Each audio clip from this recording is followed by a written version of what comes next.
Tere õhtust, kell on saanud 7, järjekordne palav suvepäev on jõudnud õhtusse, aga siin teadmiste tee stuudios alles hakkab palavaks minema, sest täna on meil teemaks tantra.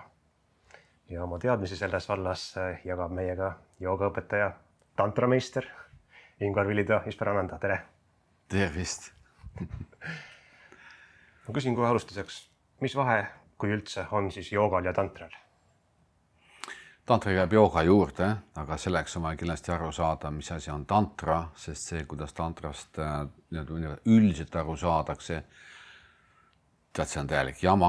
Ma võin selle niimoodi välja öelda. Ma vaatasin korra igaks juhuks Wikipeediast üle, mida tantra kohta kirjutatakse. No see on ainult profaani poolt kirjutatud. Ma kahjuks pean niimoodi välja ütlema, et tantra on üldsuse jaoks ikkagi moondunud tegelikult tähendusega. No see, kui siin Eestis ringi vaadata, kuidas tantrat mõistetakse, on vist midagi, mis seostub seksi ja seksuaalsusega. Kas see osa peab paika või on see ka väär? Ma arvan, et see ei ole ainult Eestis, see on Euroopas, Ameerikas, see on igal pool, kus on lained löömas selline inimeste puudus.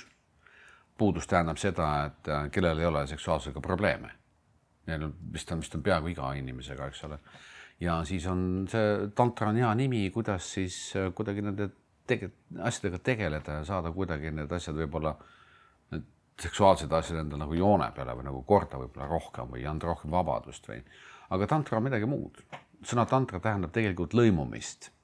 See on, vaata, kui sa kujutad ette, et no ma usun, et kõik teavad, kuidas käib kanga kudumine, eks ole, niidid ühtepidi, siis läheb niidid teistpidi läbi ja siis lõpuks tekib kangas. Teine sõna tantra tähendus on vortex, keeris. Ja kui sa nüüd vaatad, et huvitavad, kuidas see siis nagu seksuaalsusega seotud on, see kanga kudumine siis või keeris, no ilmselt leiab mingid seoseid, eks ole. Aga tantra tähendus on tegelikult ainult üks, energiate transformatsioon. Mida seal siis millega kokku lõimitakse? Kokku võib lõimida ükskõik mida, sest kui vaadata niimoodi hästi lihtsalt, hästi tavaliselt, nii nagu joogas vaadatakse maailma, siis maailm koosneb peamiselt kahest suurest sellisest kõige läbistavast globaalsest nähtusest. Üks on siis teadvus ja teine on energia. Ehk kui rääkida teadvusest, siis teadvus on alati üks ja seesama. Kui rääkida energiatest, siis energia erinevad liikmed nagu lõputult. Ja tantra tähendab nende erinevate energiate omavahelisi lõimumisi või siis individuaalse teadvuse ehk inimese kasutuses oleva teadvuse lõimumist mõne energiaga. See on tantra. Ja seda saab siis tantrat tundes ilmselt ka juhtida või suunata? Tegelikult tantra on protsess, see on protsessi kirjeldus, see on termin, mis kirjeldab, mida me saame teha energiatega või siis enda teadvusega, iseenda ja energiaga. See on see termin, mis ütleb, et see on see, mida me saame teha. No näiteks kui võtta hästi lihtsalt, eks on, mul on siin tee näiteks, siin on vesi, see on tee, siis on siin koossus mesi, eks ole, ja see kõik moodustab ühe joogi. Tantra valguses võiks öelda, et siin on 4 erinevat komponenti, mis on segatud kõik üheks. See on tantra. Mul on tehtud tantristlik jook nimega tee piimaga ja meega. Et iga kord, kui millegi muuga kokku pannakse, on see tantristlik protsess. Ja, just nimelt, jah. Aga miks ikkagi siis on see sellise seksuaalse kitsa koridori mõõtmed võtnud? Tead, ma arvan, et siin on olnud mõned sellised leidlikud tegelased, kes on toonud turule sellise vormi ja ma arvan, et võib-olla on siin isegi tegemist mingisuguste selliste väga iidsete vihjetega tantrale, mida kujutatakse tavaliselt näiteks läbi Jap-Jum ühenduse, näiteks kus siis Shival on Parvati süles, eks ole, justkui seksuaalses ühtes, mis tegelikult ei kirjelda seda, et Shiva nüüd teeb Parvatiga seksi, eks ole, nad seksivad omavahel. See on absurdne või nonsense, eks ole, sest Shiva on absoluutne teadvus ja Parvati on siis absoluutne energia. Kuidas nad saavad seksida omavahel? Nagu niimoodi küsida, eks ole. aga selleks, et edasi anda seda printsiipi, on pandud see inimeste vormi, eks ole, ja pandud siis sellise viisi kokku, et edasi anda seda teadmist. Aga rumalad inimesed näevad ainult vormi ja ei taba absoluutselt seda printsiipi, seda suurt ja võimast printsiipi, mis on seal taga. Kui tantrat ei oleks, loodusprintsiibina ei eksisteeriks mitte midagi. Sest igal pool on vastastik mõjud. Vastastik mõju on alati tantra. Puhas füüsika tegelikult. Ja. Samas, kui jälle mõelda, ka seksuaalakt ju tegelikult ei erine nii väga tee tegemisest, et võetakse seemnerakk ja munarakk, pannakse kokku, sünnib midagi uut. Ja see on ka tantra, eks ole, jah. Aga kui vaadata tänapäeva mõistes sõna tantra, siis ta koondub enamasti ikkagi ainult seksuaalsusele, eks ole. Et siin on, esiteks on piirav, niimoodi nagu globaalses mõttes, nagu ma kirjeldasin, et eksisteerib teadvus ja lõputul hulgal energiaid ja kõik tantra käib siis energiate ja teadvuse vahel, eks ole, nendes protsessides, siis sellisel viisil vaadates ju avardub ju tantra tähendus ju nagu praktiliselt lõputuks, eks ole. Aga täna on see kollapseerunud ainult seksuaalseks aktiks ja selle peale vaadatakse siis viltu või suure rõõmuga või mida iganes, eks ole. Et see tegelikult nagu määrib ära selle tantra peamise idee või printsiibi, taandades ta siis ainult siis keelatud seksuaalsusele või siis seksuaalsetele puudujääkidele. No ma arvan, et ega me nendest seksiteemadest ka mööda ei pääse, aga võib-olla pisut hiljem äkki räägime sellest. Miks mitte? Kui sa ütled, et tantra tegelikult on praktiliselt lõputu valdkond, siis kust nüüd inimene, kes tahaks ennast selles vallas harida või kuidagi arendada selles, kust siis võiks pihta hakata? No inimene, kes tahab tantra printsiibist aru saada, peab aru saama nagu nendest samadest allprintsiipidest, millest ma rääkisin, eks ole. No see tee on väga hea näide minu meelest. Ja kui sa hakkad nagu vaatama, et mida sa siis iga päev nagu kokku segad ja mida sa tulemusena saad, siis sa tegelikult tantraga saad siis mingi miks või selle mingisuguse segu, eks ole. Aga kui me vaatame, mida me iga päev nagu segame, siis tee on väga lihtne näide. Me segame iga päev enda elus ju erinevaid emotsioone, erinevad mõtted, erinevate tegevustega ja saame vastavaid tulemusi. See on ju ka tantra. Nii et kust alustada, hakka peale vaatlusest. Võtan talle see printsiip ette, ehk kus erinev segamine kokku miksimine on tantra ja ka tähele panema, kus sa seda miksid, kus sa seda teed. See on nii lihtne, seda pole eriti õppidagi, sest see toimub kogu aeg ja lakkamatult. Kas seal on ka mingid asju, millest võib olla teadlik või ettevaatlik, et kui me, ma ei tea, keemialaboris hakkame suvaliselt asju kokku miksima, siis võib tulemus olla päris ohtlik? Ja muidugi võib ennast õhku lasta, eks ole, pärem üritada või lihtsalt sussu saada selle, eks ole. Aga kui tuua siia sisse selline termin nagu karmaseadus ehk põhjuse ja tagajärje seadus, siis see on niisugune nagu üldine seaduspärasus, võib-olla millest on kaunis raske aru saada mõnel. Aga kui sa vaatad sügavamale, siis sa näed seda, et siin leiab aset kokku miksimine. Sõna otseses mõttes siin miksitakse erinev protsessi kokku, mille tulemusel saadakse siis tulemus. Ja mis see praktiline osa siin on? Seda, mida sa kokku miksid, seda sa saadki. See on ju igapäevane elu. Ja kui sa miksid teadmatult kokku, sa saad mingisuguse plahvatuse enda elus, mingisuguse ebaõnnestumise või lihtsalt viletsa elu, eks ole, siis see on kokku miksimise tulemus. Tuleks alustada sellest, et olla siis teadlik selle suhtes, mida ja millega ja jälgida. No loomulikult. Näiteks kui sa tahad kellegiga hästi läbi saada, mida sa kokku miksid siis näiteks temaga suheldes? No ikka midagi sellist, mis nagu läheb kokku, eks ole, ehk heaga. Aga kui sa nagu hüppad peale, eks ole, näiteks nõudes midagi või kritiseerides, siis tegelikult see, mida sa saad kokku tulemusena saada, on lihtsalt üks plahvatus ja see ei kõlba, eks ole. Aga me inimestena võime kokku segada ja miks seda ükskõik mida. No põhimõtteliselt, eks ole. Tuletan korraks vaatajatele ja kuulajatele ka meelde, et teil on samuti võimalus sõna sekka öelda, et mina üksinda ei küsiks, et siis saate vestlusaknasse oma tantrat puudutavad küsimused kõik kirja panna ja luban, et nimesid ette ei loe, et kõik on anonüümne, siis võite julgelt küsida. Millal sinu enda esimene kokkupuude tantraga oli? Teadlik kokkupuude? tead, kuidas ma sulle ütlen, et vaata, kui ma õpetan inimesi muutma oma isiklikku ajalugu ehk nii-öelda kultuurilist pärandit, mille tõttu siis inimesed on sellised, nagu nad on, eks ole, enda eludega, siis ka siin ei pääse mööda tantrast. Sest siin on samamoodi vastastik mõju, eks ole, mina mõjutan enda emotsionaalset sfääri, enda mentaalset sfääri, roogin sealt välja igasuguseid negatiivseid emotsioone, negatiivse mõtteid, meenutusid, kujutlusi ja nii edasi. Ehk puhastan siis seda osa, seda ala, see on ju ka tantra. On ju nii?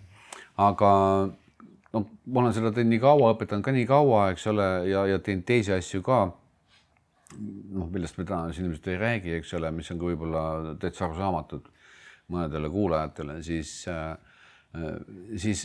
see termin tantra annab mulle ainult nagu terminina teadmise, ta nagu lokaliseerib mingisugused tegevused, öeldes, et vaat need, see on tantra ja siit läheb siis see sõna tähendus nagu nii-öelda piltlikult nagu rahvusvaheliseks, mitte seksistide hulgas, vaid nagu joogalikus mõttes. Et see on lihtsalt nagu termin, nagu näiteks termin päike, eks ole. Sõna päike, ütled seal eesti keeles iga eestlane teab, mis on päike. Ütled sa sun näiteks, eks ole, siis kõik inglise keelt rääkivad inimesed teavad, mis asi on sun. Ütled sa surja näiteks, teavad kõik näiteks hindud ja ka pakistanlased ja kõik, kes selles areaalis elavad, nad teavad, mis see on. Eks see on terminoloogiline küsimus tegelikult. Ja selles mõttes võin öelda, et ma olen paadunud tantrist tegelikult. Sest ma olen kogu aeg transformeerinud ja vastastik mõjudes olnud kogu aeg, iga hetk erinevate protsessidega, eks ole. Selles valguses võib ju päris, ma ei tea, kas on õige kurb öelda, et see mõiste on nii ära lörtsitud on või piiratud? Ja see on väga kurb tegelikult ja ta ka varjutab selle sügavamat tähendust, jättes ainult ühe tähenduse. Ja seetõttu, kui näiteks, ma tea, näiteks olete, et ma olen kuhugi loengut pidama, ütlen, et tantra on ainukene viis, eks on, mis inimese vabanemiseni. Ja siis kõik kuulevad, neil on kohe aru saa, ainult seks viib vabanemiseni, eks ole. No näiteks, eks ole. Ja see on terminoloogiline probleem tegelikult, aga see, mida mina silmas pean, hoopis midagi muud. Nii et selles mõttes on need tantristid küll väga palju soganud vett tegelikult ja rikkunud selle termini tegeliku tähendust. Ma lugesin ka kuskilt veebilehelt, et tantra on vabanemise kiirtee, et sellega võib väga lühikese ajaga saavutada sama tulemuse, mis 10-20 aasta meditatsiooniga. Mida sellest arvata? No ma ei tea, mis lehe pealt sa lugesid, eks ole, kas see on need seksistlikud tantristid või keegi teine, eks ole, ma ei tea, kus sa lugesid. Ma juba ka peast ei mäleta, mingi eestikeelne leht oli, aga. Nojah, kui see, eesti keeles, ma usun, et see on seksuaaltantrat on silmas peetud, sest eesti keeles, ma ei tea, et Eestis üldse oleks neid päris tantriste, eks ole, neid juurtantriste, eks ole, mis oli enne seksuaalsust, seksuaaltantrismi, eks ole. Tead, neid jutte on väga palju erinevaid reklaamtrikke, eks ole, aga kui vaadata, mis toimub seksuaalsuse ajal, eks ole, paari vahel, eks ole, loomulikult seal toimuvad erinevad tundmused, ehk tundmused ehk need on energiad, eks ole, ja kui neid õppida oskuslikult juhtima, siis nad ju muudavadki inimest. Ja see on selge, eks ole, aga küsimus on, kuhu nad inimesi viivad? Kas seal on mingi lagi ees siis või? Seal ei ole võib-olla lagi niivõrd ees, kuivõrd orienteerumine selles sfääris, kuhu välja jõutakse.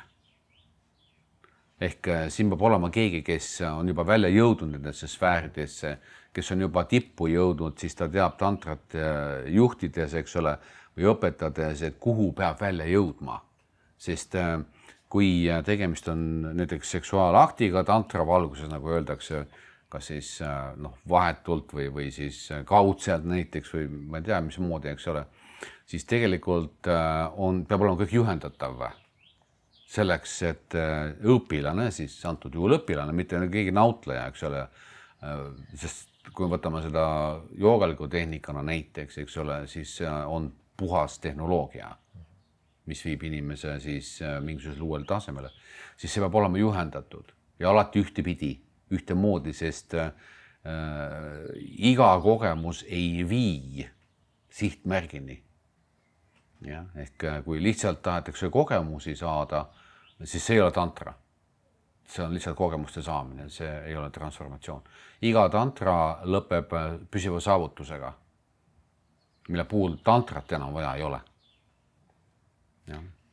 Tantra ei ole teraapia, sellest on vaja aru saada. Aga siis põhimõtteliselt õige juhendaja käe all on võimalik ennast joogalikus mõttes nii-öelda vabaks seksida ka.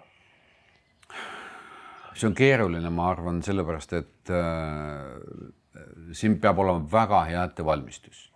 Mis ettevalmistus on? Ettevalmistus on mitte ainult tundlikkus näiteks, vaid ka teadvuse stabiilne seisund. Inimene peab teadma, mis asi on taotluse jõud, tal peab olema piisavalt vabadust ehk vabadust vastuseisudest, eelarvamustest. Tema teadvus peab libisema, vabalt libisema erinevates energiates, mitte jääma kogemustesse pidama. Ja ta peab teadma, kuhu ta välja jõuab. Vastasel juhul pole siin mingit pointi. No neid tantra koolitusi igasuguseid ja laagreid ja festivale ja massaase ja asju on ju tohutut pakkumisel. Kuidas siis ära tunda see õige ja liba tantra nii-öelda? No, kui mina räägin tantrast, ma ei pea kunagi silmas seksuaaltantrat. Ja. Ma ütleksin pigem niimoodi, et minu meelest, ma võin eksida, aga igaüks teab ise, eks ole, kes võib-olla on poolt või vastu, eks ole, kas seksuaaltantra on probleemide lahendamise viis, naudingute saamise viis, seiklus või siis tõeline vaimne praktika. Igaüks ju teab tegelikult, mida sealt saab. Üks vist ka väärarusaamine siis tantra kohta, mida ma olen kuulnud, on see, et see kuidagi tähendab valikut, kas seksuaalse naudingu ja enese arengu vahel. See peab paika. Tead, seksuaalne nauding on seksuaalne nauding, eks ole. Paljudel inimestel on sellega probleeme tegelikult. See on psühhoprobleem, eks ole. Aga kui me räägime arengust, siis arengu puhul ma peaks küll ütlema seda, et siin on vaja väga selgelt aru saada, mis asi on areng ja mis seda ei ole.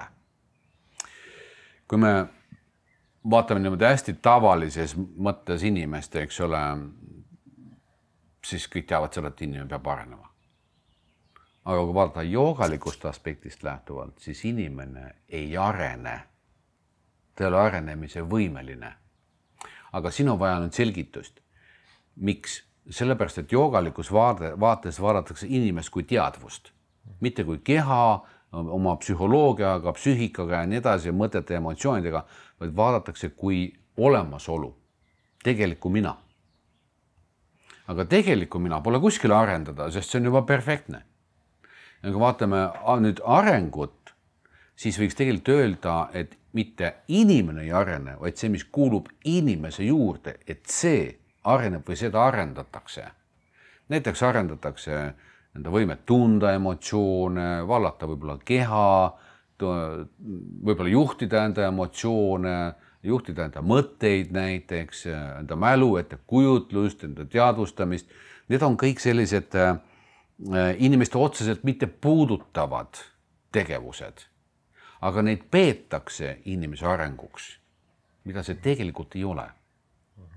See võib-olla on uudis võib-olla mõnele mitte, aga see puudutab jällegi ühte olulist osa, et millega me ennast identifitseerime. Kes ma olen tegelikult? Et enamus inimesi identifitseerib ennast mõtetena, siis bioloogilise organismina, ajuna, emotsioonidena, aga see ei ole see mina, millest mina räägin. Mina räägin sellest minast, mis annab inimesele enese teadmise, nagu eksistentsi. Et ma olen ja ma tean, et ma olen. Ka mõtlemata tean, et olen. Sellest olemasolust on jutt. Et see ei arene. Ja kui vaadata nüüd tantrat selles valguses, siis kui inimene avastab, et tal on probleemid, emotsionaalsed, võib-olla füüsilised, võib-olla mentaalsed, siis kes avastab need probleemid? Tegelik mina. Ja see siis toob välja selle väga lihtsa suhte, nagu ilmselge suhte, et siin on kaks asja. Mina ja mingi probleem. Ja kui sa nüüd vaatad sügavamalt nagu süübid sellesse, siis sa võid avastada, et mina ei ole see probleem, mida ma vaatlen. Mina ei ole probleem, mida ma tunnen, mille üle ma mõtlen. Mina olen see, kes teab seda. Ehk siit tekib nagu konkreetne suhe mina ja mingi sisemise protsessi vahel. Ja nüüd tekib küsimus, et aga mida ma teen sellega, mida ma vainsin? Mindfulness näiteks põhineb sellele, eks ole, et teadvusta, mis siin toimub, vaata ringi, eks ole, vaata enda mõtted, emotsioonid, tundmused ja nii edasi. Aga mida ma sellega edasi teen? Ja siit on mängu tantra. Ehk mina mõjutan otseselt enda mõtteid, mõtlemise võimet ja kõike, mis mõtetesse puutub, eks ole, mõtete sisu ja mina toimin enda emotsioonidesse, mina toimin füüsilisse kehasse. Ma sekkun sellesse, aga sekkuda on vaja teatud printsiipidel. Ja esimene sekkumine, mida siin tehakse, kannab nimetust puhastumine. Ehk sekkutakse mõtlemisse ja elimineeritakse kõik negatiivsed mõtted. Sekkutakse emotsioonidesse ja elimineeritakse kõik negatiivsed emotsioonid. Sekkutakse füüsilise keha töösse ja elimineeritakse kõik haigused, ebamugavused ja kõik need füüsilise keha probleemid. See on ka tantra. Meil ongi just siin üks esimene vaataja küsimus ka, et kas võimalik on füüsilise keha eluiga pikendada tantra tehnikate abil? Ainult tantraga saabki pikendada. Ja see algab siis vabastamisest või on veel mingisuguseid nippe? Vabastamine on nii-öelda, kuidas ma seda ütlen? Vabastamine tähendab seda, et sa oled aru saanud, et midagi siin sinu sisemaailmas, mis käib sinuga kaasas, eks ole, on valesti. Valed mõtted, emotsioonid, suhtumised ja hinnangud ja kõik see, kogu see egovärk, eks ole. Ja sa tahad sellest lahti saada. Sest kui sa lahti ei saa, siis nad käivad sul kogu aeg järel, nagu mitte selja taga, eks ole, aga siin sees tõusevad üles, võtavad üle ja juhivad sinu elu. Sa saad aru, et see on need, aga sa ei saa mitte midagi teha. Sul võib õppida, kuidas vabanema sellest. Ja nii, et esimene, kõige pikem protsess on siis puhastumise protsess, mille käigus sa siis saad vabaks kõikidest negatiivsustest. Enda suhtes ja teiste suhtes. Sellega lood sa vundamendi nüüd teisele väga olulisele sammule, mille nimi on transformatsioon, mis on ka tantra. Ja, mille tulemusel siis tekivad erinevate energiate aktiveerumised, mida sa pole kunagi elus kasutanud, nende transformeerumine, nende lõimumine teiste energiatega, eks sa hakkad ennast energeetiliselt muutma. Ja see loomulikult avaldab mõju ka füüsilisele kehale. Siit hakkab peale jooga alles. Ja. Pluss veel siis sa mõjutad enda erinevad mõtteid, ettekujutlusi, meenutusi, pluss veel mõtet iseennast ja seda pranashaktit, mis kannab mõtteid, teadvusomadusi, see on jooga. Ta on ka tantra, sest see on jällegi lõimumine, vastastik mõjud, eks ole. Ja. Nii et ennast arendada ei saa, saab ainult maailma mõjutada välimist ja sisemist. Aga õiges suunas tuleb teha seda, sest vastasel juhul sa saad endale hunniku probleeme. Et siin on vaja arukust ja mitte usku. Kas sealt ei tule ka üks võimalikke selliseid vare arusaamise tantra kohta, et kui sa neid sisemõjutusi teed, eks ole, see eeldab seda, et sa oled teadvel, sa oled neist protsessidest eraldi. Ja kui nüüd mõelda selle seksuaalakti peale, siis see on tavaliselt asi, kus inimene vist ei taha olla eraldi, vaid ta tahab olla nagu saba ja sarvedega selle sees. Ja loomulikult inimene tahab naudinguid saada ja need naudingud on sisse kirjutatud tema alateadvustatud ossa. Ja naudingute saamine on üks ju elu põhiprintsiipe. Ütleme, inimesele looma vormis. Inimene looma vormis on piltlikult see inimene, kes ei tea, kes ta tegelikult on. Sest ta järgib enda instinkte. Tal tundub, et ta on need instinktid ja ta järgib seda, ta tunneb vajadust kõikide positiivsete asjade järgi, mida dikteerib see sama alateadvustatud osa ja väldib kõiki neid tegevusi, mis tekitavad valusid. Need on loomulikult instinktid.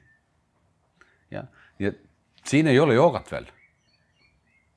Jooga hakkab peale, kui sa avastad, kes sa tegelikult oled, siis tekib see normaalne suhe. Mina, mul on veel instinktid siin. Ja siis hakkad nende instinktidega nagu tegelema, eks sa hakkad neid välja endast saama selleks, et olla inimene. Kuidas siis selline õige tantristlik seksuaalakt peaks välja nägema, et mina olen siin ja siis vaatan, et ahah, seal on keegi, kes seksib. Sul ei ole nagu rahu see seksuaalne tantra, ma vaatan ikkagi.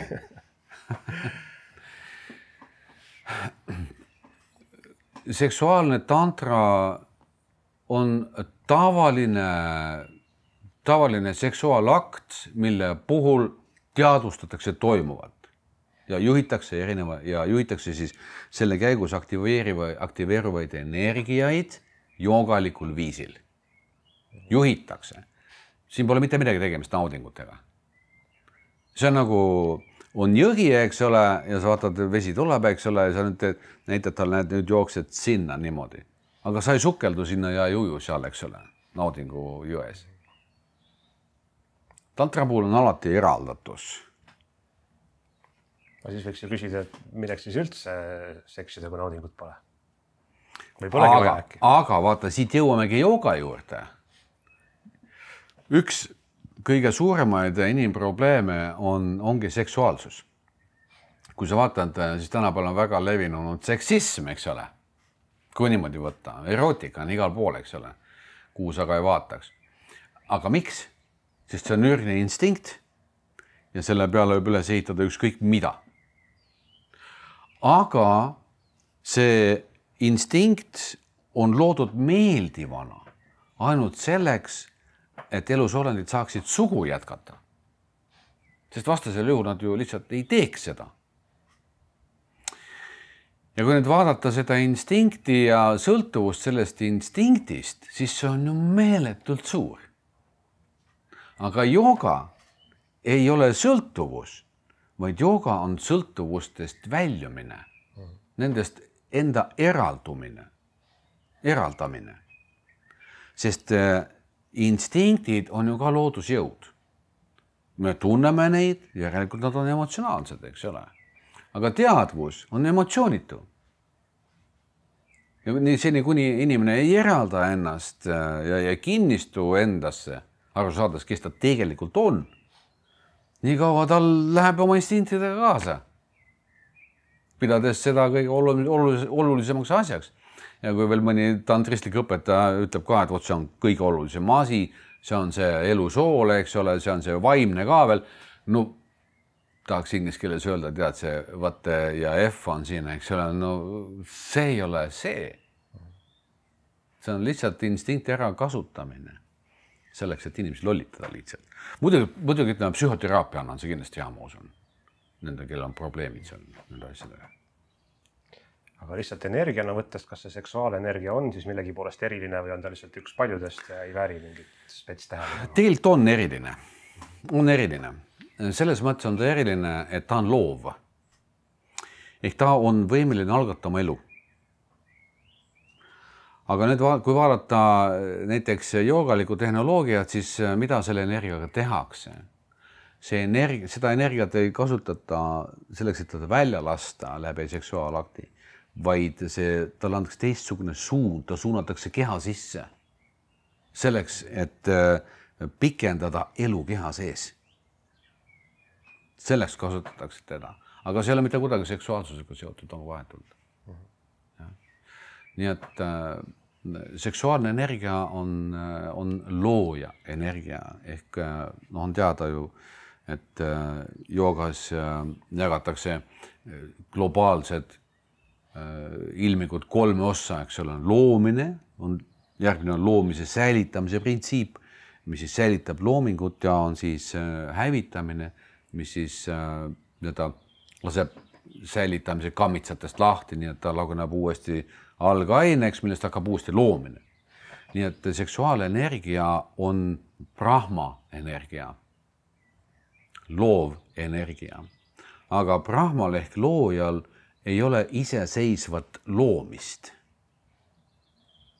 sest ta loob kellegi teise plaani järgi. Nii et selles mõttes seda energiat oskuslikult vallates on võimalik jõuda teatud tasemele, kui seda õigesti teha. Aga mitte päris algusesse või lõppu või kõrgusesse, kuidas öelda. Kuidas see energia sissepoole suunamine siis praktiliselt välja näeb? Kas siin on võimalik mingi kiired näpunäited või välkkursus teha või on see suurem protsess? See on selline joogalik tehnika, mida nimetatakse Brahmachari Ojas Madrika pranayama, aga seda ei õpetata avalikult. Nii et inimene, kes tahab seda teada saada, siis ta peab tulema Babaji Kriyaga pühendusele, läbima esimese astme pühenduse ja siis tulema teise astme pühenduseks ja tehnika on sees. Kas Kriya jooga on ka tantra? Kui nüüd vaadata erinevate energiate omavahelisi kombinatsioone ja nende omavahelist lõimumist ja nii edasi, siis kindlasti, jah. Kindlasti. Sa ütlesid, et selle tehnoloogia abil nagu päris selle maksimum tulemiseni jõuda ei ole võimalik. Midagi jääb ikkagi puudu. Ma pidasin siin silmas seksuaaltantrat. Okay. Kuid ilma tantrata ei ole võimalik jõuda absoluutse eneserealisatsioonini. Sest vaata, kui nüüd võtta sõna jooga tähendab ühinemist, eks ole. Kui sa küsid, mis asi see ühinemine on, siis mõni mõtled, jooga on see seksuaaltantra, eks ole, ma ühinen seal naispoolega, eks ole, vot see on jooga, eks ole. Sõna jooga tähendab hoopis midagi muud. Sõna jooga tähendab individuaalse mina eksistentsi ühinemist absoluutse jumalaga. Ja see on ka protsess. See tähendab tege individuaalse mina lõimumist absoluuti. See on ka tantra. Nii et tantra ei vaja sugugi kahte inimest. Saab üksinda ka tegeleda. No, mõtlen, seksuaaltantra, need on nii pisikene tähendus ainult selles globaalses protsessis. No kui ma küsin sinu eest näiteks sellise küsimuse, päike, eks ole, no me teame, eks ole, et päikesevalgus langeb maale, eks ole, siin on tohutult energiat annab, eks ole, tänu sellele meil siin elu ja soojus ja nii edasi, eks ole, konvektsioon ja nii edasi, eks ole. See on ka tantra selles mõttes, selles kontekstis. Energia mõjutab füüsilist elu. Ilma selle mõjutuseta poleks meil elu. Nii et, aga siin pole mingit seksuaalsust. Kui lind võtab näiteks usikese ja viib oma poele, paneb suhu, see seedub ära, see on ka tantra. Ka ei ole seksuaalsust. Kui sa niimoodi laiemalt vaatad, sa võid avastada, et seksuaalsus on üks pisikene osa sellest tantrast. Aga kui seda võimendada ja teha see hästi suureks ja öelda, et ainult see on tantra, siis see on eksidee.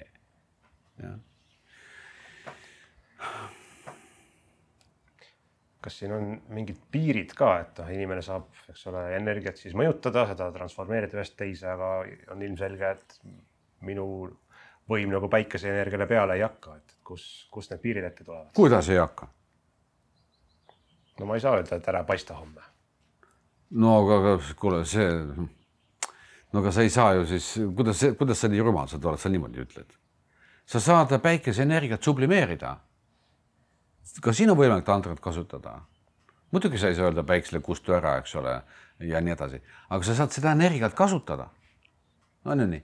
Ja see on ka tantra, see on transformatsioon. Ja kuu energiat, kuu valgust on võimalik ka kasutada. See on ju väga lihtne, see on ju sita, ušna, nagu öeldakse, eks ole. Selle kohta öeldakse, et Chandra ja Surya pranayama. Need asjad on teada, see on ka tantra. On teada, kuidas kasutada neid asju, aga kindlasti mitte selleks, et seksuaalset naudingut saada. Iga inimene on sõltuv seksuaalset naudingust, see on arusaadav, eks ole, sest see on parim ja võib-olla kõige lihtsam kättesaadavam asi. Parim selles mõttes mõnu mõttes parim, eks ole. Ja et see on looduslikult olemas, eks ole, närvilõppmeid ei pea kahjuks näppida, eks ole, ja ongi, eks ole, kogu elu see point, eks ole. See on loomalik, sest see on igal pool niimoodi. Miks see inimestel nii erinev on, et mõnel on väga palju seksuaalenergiat, mõnel pole üldse, kas siin on joogalikus vaates mingisugune optimaalne kogus või hea tasand? Siin on tegemist puhtalt psühholoogiliste blokeeringutega. Ja. Sest vaata, mida mõnusam on, ütleme positiivses mõttes mingi kogemus, seda lihtsam on teda blokeerida. Jah, no mis see tähendab praktiliselt, eks ole? No oletame, et noored näiteks kuskil põõsal seksivad, no tuli õudne kihk peale, eks ole. Siis sa lähed sealt mööda, et nii, mis te teete seal? Need ehmatavad ära ja nad ongi saanud psühholoogilise trauma endale. Noh, piltlikult, eks ole. Ja. Või siis, toomib see kuskil mujal näiteks, lapsed seal, lapsed juba ka toimetavad, vaatavad, näevad kõrvat neid, kuidas seal vanemad võib-olla seksivad või kuskilt internetist vaatavad, kes püüavad seal järgi teha, eks ole, siuksed jõnglased on ja nii edasi ja ema-isa tuleb ja nad rihma, eks ole, nahutada, aga see ongi psühholoogiline trauma, mis on seotud otseselt selle protsessiga ja ongi kogu eluks. Ja, kõik need häbenemised ja kõik need hirmud, mis on sellega seotud, need on kõik psühhotraumad. Ja, et ega seal selle seksuaalsusega rohkem probleeme ei olegi. Ainult psühhotraumad ongi. Kui nüüd mõni inimene tunneb ära, et jah, tead, mul on ka mingi selline asi kuskilt lapsepõlvest, noorusest, varasemast ajast küljes, siis kuidas sellest lahti saada? Võta, see on see ajalooline taak. See on meie, kuidas ma ütlen, ühiskonna kultuur. Me oleme selle kultuuri omandanud, saanud sellega üheks ja siit tuleb siis, me kanname selle kultuuripärandit edasi koos kogu selle taagaga ja keegi muud ei oska seda, kõik on hädas selle kultuuriga, eks ole, ükskõik kuhu sa ka ei vaata. No, ma tea, näiteks võtad seal, viibi kõrgtehnoloogilise asja kuhugi Aafrikasse, eks ole, paned ta püsti ja pumpab vett, eks ole, nad asjad selle laiali näiteks ja vett enam ei ole. No sellest sa tead, sandaalid endale jalga võib-olla ja viisid teist korda sama masina ja jälle on see sandaalid endale jalga ja vett ikka ei ole. Ja see on nagu kultuur, eks ole, et nad võtavad midagi, teevad sellest midagi, millega on harjunud, aga ei vaata nagu kaugemale. Või võta näiteks see, mis Venemaal, Ukraina vahel praegu toimub. No kui sa vaatad, siis okei. Venemaa nagu kaunis agressiivne või õigustatud, just kui seda tegema, eks ole, Ukrainast omalt poolt, eks ole, kogu maailm vaatab sealt erinevatest otstest, eks ole, aga see on kõik kultuuri tulemus. Ja kultuuris on metsikult vigu sees ja seda antakse edasi põlvest põlve ja keegi ei paranda siin seda viga. Ja kultuur on kõige suurem probleem üldse. Aga kuidas sellest lahti saada? Selleks tuleb vaadata, millest kultuur koosneb. Kultuur koosneb väga lihtsatest asjadest, ainult kahest peamiselt. Need on erinevad ideed, mõtted ja emotsioonid, mis käivad nendega kaasas. Ja rohkem kultuuri ei olegi. Ja sa ilmselt tead, eks ole ju, et Practical Consciousnessi kursused õpetavadki vabanema inimest. See on spetsiaalne tehnoloogia, kuidas saada lahti, me räägime küll negatiivsetest emotsioonidest ja mõtetest, eks ole, aga tegelikult on see vabanemine kultuurist, kultuurilisest saastast, mis teeb inimesed, mõtleme niimoodi, et mis teevad inimesest loomad, rohkem loomad kui inimesed. Ja ka mina ei teagi ausalt öeldes teist meetodit, mis oleks võimeline kultuuri saastast lahti saama. Lihtsalt pole olemas, mina ei tea, võib-olla keegi teab. Ja. No, loogika on hästi lihtne. Kultuur koosneb emotsioonidest ja mõtetest ehk kontseptsioonidest, eks ole. No näiteks oletame, nii, ma olen venelane, eks ole, naša, raša, eks ole, ütlen, mul on pool venelase verd sees, eks ole, mu isa oli venelane. Ma võin öelda naša, raša, eks ole, no vot, naša, raša, eks ole, suur Vene riik, eks ole, no kui suur on Vene riik, eks ole, 11 000 kilomeetrit oli vanast ühest otsast teise. No ma tunnen, et see on suur riik, ma tunnen ennast ka suurena. Ja mis need ukrainlased siis? Muidugi on pasulasse, ma olen nii suur ju. Aga ma vaatan, mis mind sel hetkel nagu paneb seda tundma, niimoodi rääkima, siis ma olen tähele, et mul on mingi peas on mingi suur pilt suurest Venemaast ja mul on vastav agressiivne emotsioon. Ja see on kõik kultuuri osa, kultuuripärand. Aga kui mul seda emotsiooni ei ole, mul peas ainult suur Venemaa, aga ma ei ole agressiivne. Mõistad? Nii et mida ma läbi selle tahan öelda, eks ole, et kui sa saad lahti mingisugused kultuuri pärandatud emotsioonid, mis on agressiivne, kas enda suhtes, kellegi teise suhtes, teise rahvuse suhtes, mingite õiguste suhtes ja nii edasi, sa muutud normaalsemaks. Kõige hullem kultuuri puhul on just nimelt emotsioonide edasiandmine, sest nad loovad suhtumise. Seda saast on kõik kohad täis. Ja. Ma täna näiteks rääkisin ühe inimesega, kes oli 3 nädalat Ameerikas. Ma mäletan, mis osariigis ta oli, seal, kus need autosid tehakse seal? Detroitis, jah. Ja ta ütles niimoodi, et ta oli nagu šokis. Et seal on perekond, on siis kõige vanemad, eks ole, siis on jällegi siis nende järglased ja nende järglased omakorda. Igal ühel on oma mingi seltskond, sõpruskond. Kui kellelgi on mingi sündmus, kõik kogunevad kokku. Ja peamine mõõdik on raha. Kui palju keegi teenib raha, kui palju keegi investeerib kellegisse raha, ehk rahaga mõõdetakse üksteist enda nii-öelda väärtust, panust ja nii edasi. Et ta ütles niimoodi, et ta seal keegi siis ostis talle seal mingi $6 mingisuguse pileti kuskile ja siis maksis kinni vist selle Jimmy, eks ole, $28 ja ütles seda, et kuule, ma olen ju maksnud sinu eest. Ja siis inimene ütles, et mul kukkusid niimoodi ära, kui et no selline pettumus nagu oli, et mis siis ikka, eks ole. No meil Eestis näiteks ei ole sellist traditsiooni, meil ei vehkle keegi sellega, kui palju raha on, eks ole, kui palju ma sul on asju ostnud, eks ole, ja palju sa mulle võlgu oled ja kas sa ei saa aru, et ma maksin €6 sinu eest, et miks sa mind ei kiida sellest näiteks või miks sa ei ütle, et ma olen juba kõva tegija. No see on kultuuriline pärand. Ja kui sa vaatad kas või neid konflikte maailmas või ka inimese enda vahel, siis sa võid avastada, et see ongi kõik kultuurilise pärandi tulemus. Ja, nii et mina soovitan need kursused läbida igal inimesel, kes tahab lahti saada kultuuripärandist, siis kui sa küsid enda käest küsimuse, mis on selle kultuuripärandi väärtus?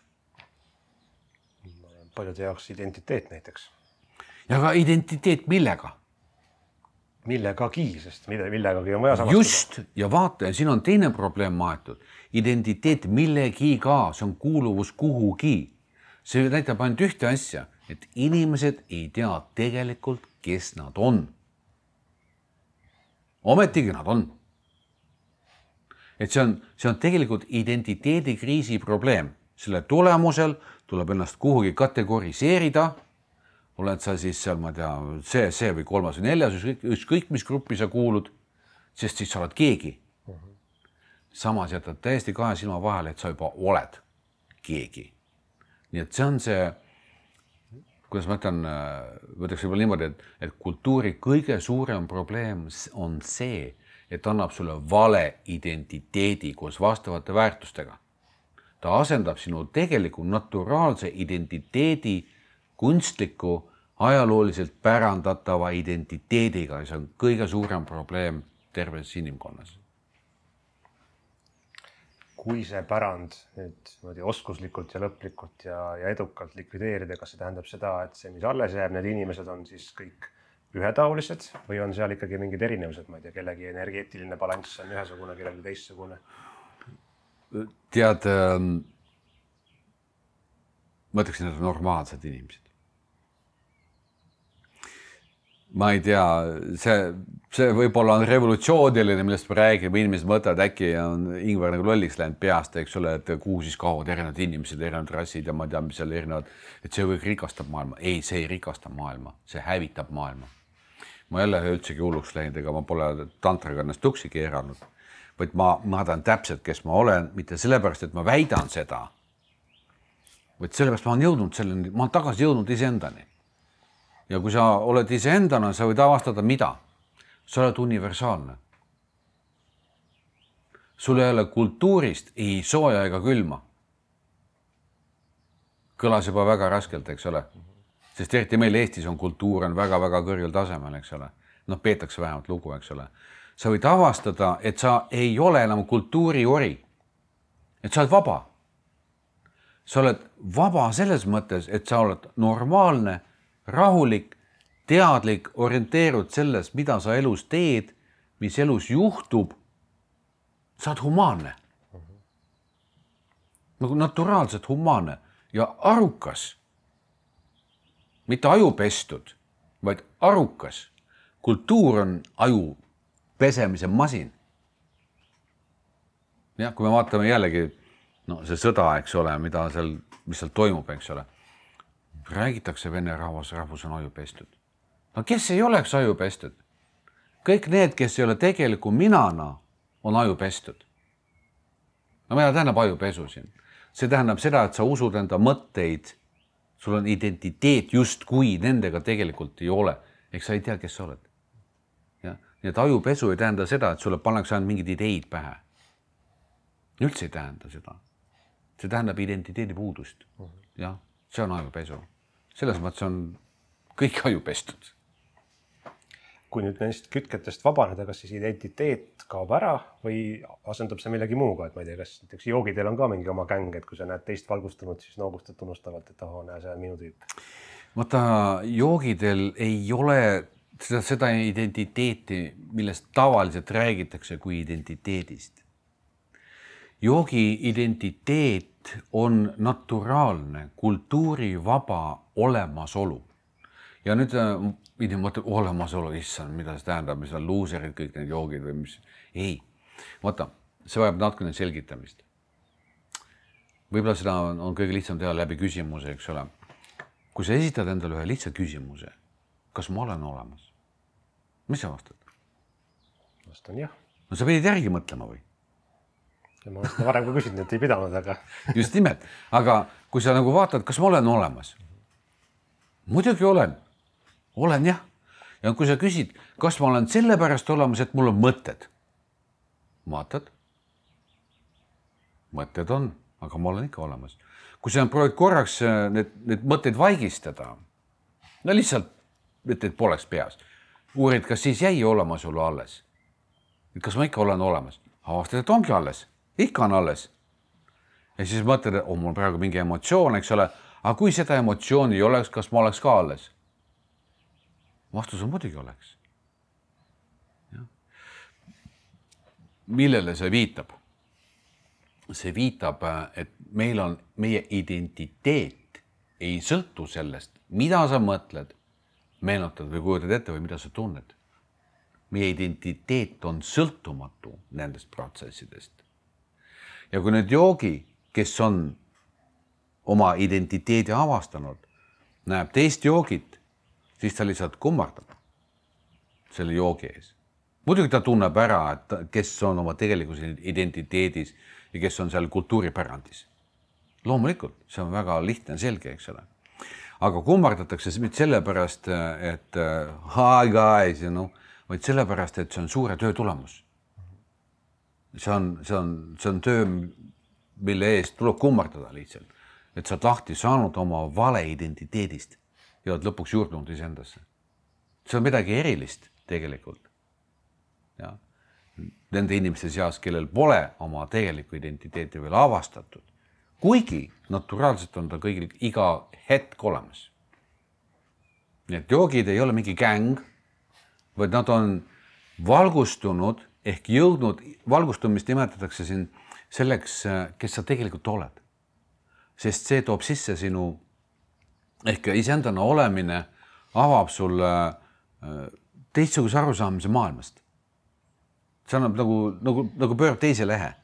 Sa hakkad teistmoodi maailma nagu tajuma, eks ole, ja kogema. Enam mitte läbi oma mõtlemise või emotsionaalse filtri, vaid ilma nendeta. Ja maailm paistab teistsugusena siis. Nii et see ei ole gäng, vaid see on vabanemise tulemus. Sa saad vabaks oma siis animalistlikust poolest, milleks on kultuur. Sa saad normaalseks, ma ütleksin niimoodi. Ja tead, mis on huvitav, et me oleme sündinud vabadena. Ja, aga kultuur orjastab meid järk-järgult. Kas vabanenud joogi või vabanenud inimene siis ka veel jätkab tantra tegemist, tantra praktikaid? no ikka muidugi loomulikult, sest vaata, kui sa oled nagu vabanenud, siis kui sa küsid, et aga miks ma siin üldse olen? No selles maailmas siin. Sest ega vabanemine ei tähenda seda, et sa sured ära kohe, eks ole. Ja ainukene vastus on siin, saad siin selleks, et teada saada, et õppida, millest sa siin oled. Mis asi see siin on üldse? Sest inimestele tundub, et nad teavad, see on see, see on see, see on see, eks ole. Tegelikult ei tea. Ehk vaata, toon sulle sellise näite, et täna just vestlasime inimesega, kes on väga hästi edenenud seal, üle mina asjades, eks ole, piltlikult nii-öelda. Ja ütlesin talle niimoodi, et vaata, et meil on olemas bio-AI. Bio-AI. Ja siis mida siis tähendab, et see on siis meie bioloogiline keha, siin on ka emotsioonid ja mõtted sees ja ainukene, millest bio-AI saab kindel olla, on meie mõtted. Ehk ta võib kindel olla ainult nendes mõtetes ja emotsioonides, mis siis nendega kaasnevad. Aga ta ei saa mitte kunagi teada seda, mida me saame teada tegeliku minana. Ja tegelik mina jälle saab teada absoluutselt kõike, ka seda, mida teab bio-AI. Nii et need inimesed, kes nagu püüavad läbi oma ettekujutluse, mentaalsuse, emotsioonide jõuda kuhugi välja, nad on endised bio-AIs ja sealt edasi ei jõua. Ja see on see piir. See on ainukene tingimus, kui sa tahad sealt välja jõuda, et tegelikkusega kokku puutuda, sest bio-AI annab sulle kogu aeg filtreid, erinevaid mõtteid, emotsioone, suhtumisi ja ma ei tea, mida iganes, eks see on moonutus. Nii et sa pead lõpetama selle kasutamise, avastama ennast ja hakkama iseennast kasutama, tegeliku mina. Siis hakkab alles pilt järk-järgult klaarama, mitte enne. Kui sellel bioorganismi teadasaamise võimel on lagi ees, nagu sa ütlesid, kas tegeliku mina teadasaamise võimel on omakorda mingi järgmine lagi ees või on see siis lõputu? Mina teadasaamine on kaunis lihtne, seesama lihtne tehnoloogia, eks ole, mida ma siin just eksponeerisin, eks ole. No kas ma olen olemas, küsi see küsimus, kas ma olen ka mõtetega olemas ja nii edasi. Sa avastadki, et sa oled. See ongi see teekond.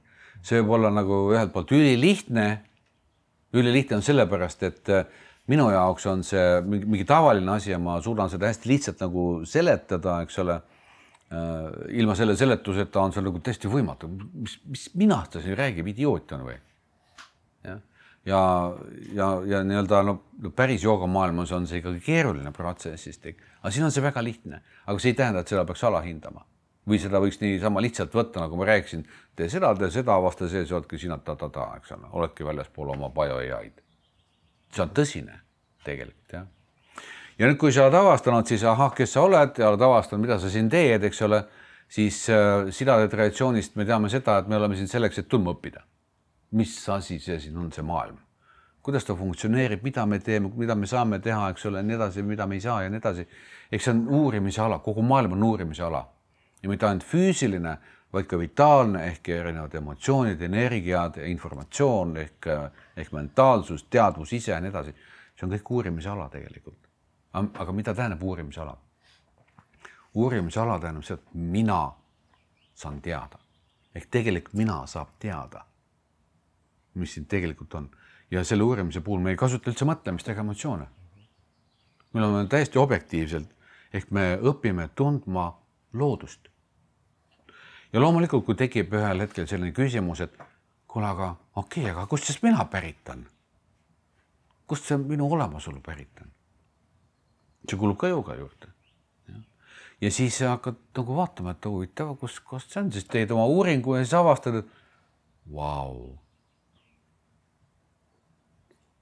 sa leiad Jumala. Siit olen pärit. Ja siis sa teed temaga läbi tantra ehk sina individuaalse eksistentsina sublimeerud Jumalasse, muutudes selle kaudu absoluutseks olemasoluks. Jumala sarnaseks inimeseks, see ongi sida traditsioon. Miks see on niimoodi? kui mõni mõtleb, et okei, no ma tean, mida nad teevad seal, eks ole. Aga miks nad seda teevad? See on hoopis teine küsimus. Jumalaga samastutakse, sublimeeritakse läbi tantristiku protsessi ainult selleks, et saavutada absoluutne täiuslikkus. Aga miks absoluutne täiuslikkus? Sest see on evolutsiooni tipp. Siit edasi ei ole kuskil enam mingi. Aga kõik teed viivad siia ja ainult siia. Kõik otsingud, ükskõik, kas sa otsid partnerit, vaatad, kellega seal saaks eksida, kes sulle meeldib näiteks, või on, mida ma võiksin veel kasulikku teha, mida ma peaksin selga panema, et olla teistele nähtav, eks ole, või ükskõik, mis pidi inimesed püüavad üles ehitada enda mingisugust imidžit, et tunda ennast hästi. See on otsing. See on eneseotsing. Kes ma olen, mida ma teen, kuidas ma välja näen, kuidas teised vaatavad mind, kõik eneseotsingud. Ehk kõik need eneseotsingud on sellised, kuidas ma ütlen, et ajutised. On ju? Sa näiteks teed mingi asja läbi, eks ole, näiteks paned ennast ilusti riidesse, siis tundub, et saad hea. Kena ja järgmine kord lähed teise kohta, paned teistmoodi riidesse. Ja võib-olla tundub, et on ka hea, aga võib-olla pole piisav. Ja siis saad rahul olematu. Ja siis lähed kolmas kord, eks ole, paned jälle kuidagi teistmoodi riidesse, teed mingid asju juurde, eks ole, endale tunned jälle hästi. Ehk see on tegelikult eneseotsing, enda hea olu otsing. Aga kui sa nüüd vaatad ja küsid enda käest, et okei, hea olu otsing, tähendab tahan ennast hästi tunda. Aga siit võib küsida enda käest küsimuse, kas elu eesmärk ongi ennast hästi tunda? Või veel lihtsam küsimus on, et tõuse käed üles, kes ei taha ennast hästi tunda. No nii. Ja kui sa tunne ennast hästi, mis sa siis tunned? Sitasti. On ju nii? Ja see paneb sind jälle otsima, kuidas ennast hästi tunda. Ja niimoodi käibki, eks ole. Hästi tundmine, halvasti tundmine, hästi tundmine, halvasti tundmine. Aga kuhu see kõik nagu suunab inimest, kui niimoodi üldiselt vaadata? Stabiilsuse poole, et tunda ennast stabiilselt hästi. Ja ainukene koht, kus see stabiilsus reaalselt eksisteerib, ongi inimese samastumine enda allikaga, Jumalaga. Ainult seal on see stabiilsus olemas. Ja seda nimetataksegi absoluutseks eneserealisatsiooniks.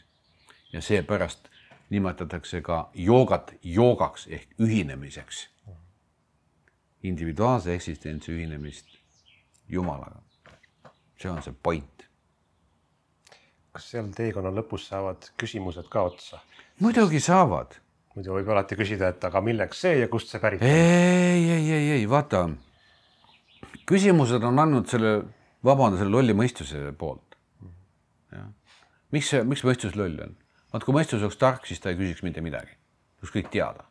On ju nii. Ja. Aga kui sa vaatad enda küsimusi vahest, siis nad ongi lollid küsimused. No sa küsid lihtsalt moe pärast. No ma ei pea silmas sind siin täna küsimus, sul on head küsimused, eks ole. Aga väga sagedasti inimeste peades on ju kogu aeg, eks ole, miks mu elu on selline, miks ta jälle ütles mulle niimoodi, mida ma jälle valesti tegin, mida ma pean tegema, ma ei tea. Need on nagu lollid küsimused. Küll aktuaalsed, aga lollid. Miks nad on lollid? Me ei tea vastust. No nii. Ja siis mõtted tulevad ju mälust, eks ole. Need on su enda salvestised, nagu öeldakse. Ja kui sa otsid sealt vastuseid, siis see on nagu, kuidas ma ütlen sulle, no sul on mingi ülesanne siin laua peal või siin põranda peal, eks ole. Ja sul on siin kast, eks ole, siin oma kogemuse kast. Ja sa otsid kartoteegist, milline lahendus siia sobib, eks ole. No vaata, ei sobi ja ükski ei sobi. No ja ei sobigi. Mida teeb normaalne inimene? Normaalne inimene sorteeribki seda kasti. Aga mida teeb joogi? Joogil pole seda kasti. Seda kasti lihtsalt ei ole, ta on sellest lahti saanud, ära põletanud piltlikult. Ta vaatab seda probleemi siin ja saab aru, okei, see on see, see on see, see on see, see on see, okei, see on see. okei, asi selge, see on see, eks ole, ja nüüd ta teeb sellega midagi. Ta ei kasuta enda mälu, ta ei kasuta enda kartoteeki. Ta on alati vahetult asjadega kontaktis. Ja tal ei ole ka mingisuguseid emotsioone selle asja osas, mida ta siin näeb. Sest see on kultuuripärand, see on suhtumine sellesse. Aga kui sa vaatad maailma niimoodi rahulikult ringi ja näed, sul pole mitte mingit suhtumist, see on nagu normaalne. Maailm nagu on. Sest võta praegu palav ilm õuest, õudselt palav ilm, tead, õudne, kõik kuiva, muru kuiva, vihma ei ole, eks ole, no mis asi siis on? See on suhtumine, on ju. Või tead, kui hea ilm on, lõpuks ometi, eks ole, mitu nädalat varsti, kõik kuivab ära, nii lahe, oleme kõrbe, selle pole vaja kasta, ega mida me veed kokku. Aga võib-olla ka teistsuguseid suhtumisi ju. On ju nii? Nagu ilm on nagu ilm ikka ju. Et kus on siin objektiivsus ja kus see puudub siin? No tal ikkagi mingi objektiivne mõju meil ei on. Et mõju on, aga ma räägin sinu suhtumisest sellesse. Sest sinu suhtumine on kultuuripärand. Ja kultuur õpetab sulle suhtumist ilma näiteks teistesse asjadesse ka. Näiteks sellesse ülesandesse, mis siin ees on. Ta annab sulle teadmise, et kui sa sellega praegu hakkama ei saa, sa pead vihastama selle peale. Ja sa ütledki, kurat, ma ei saa hakkama ja lööd laiali kogu selle asja. Või teine, issand, ma ei saa hakkama ja vajud ära oma psühholoogiasse, eks ole. Või vaatad, issand, jälle me lähed hüsteeriasse näiteks.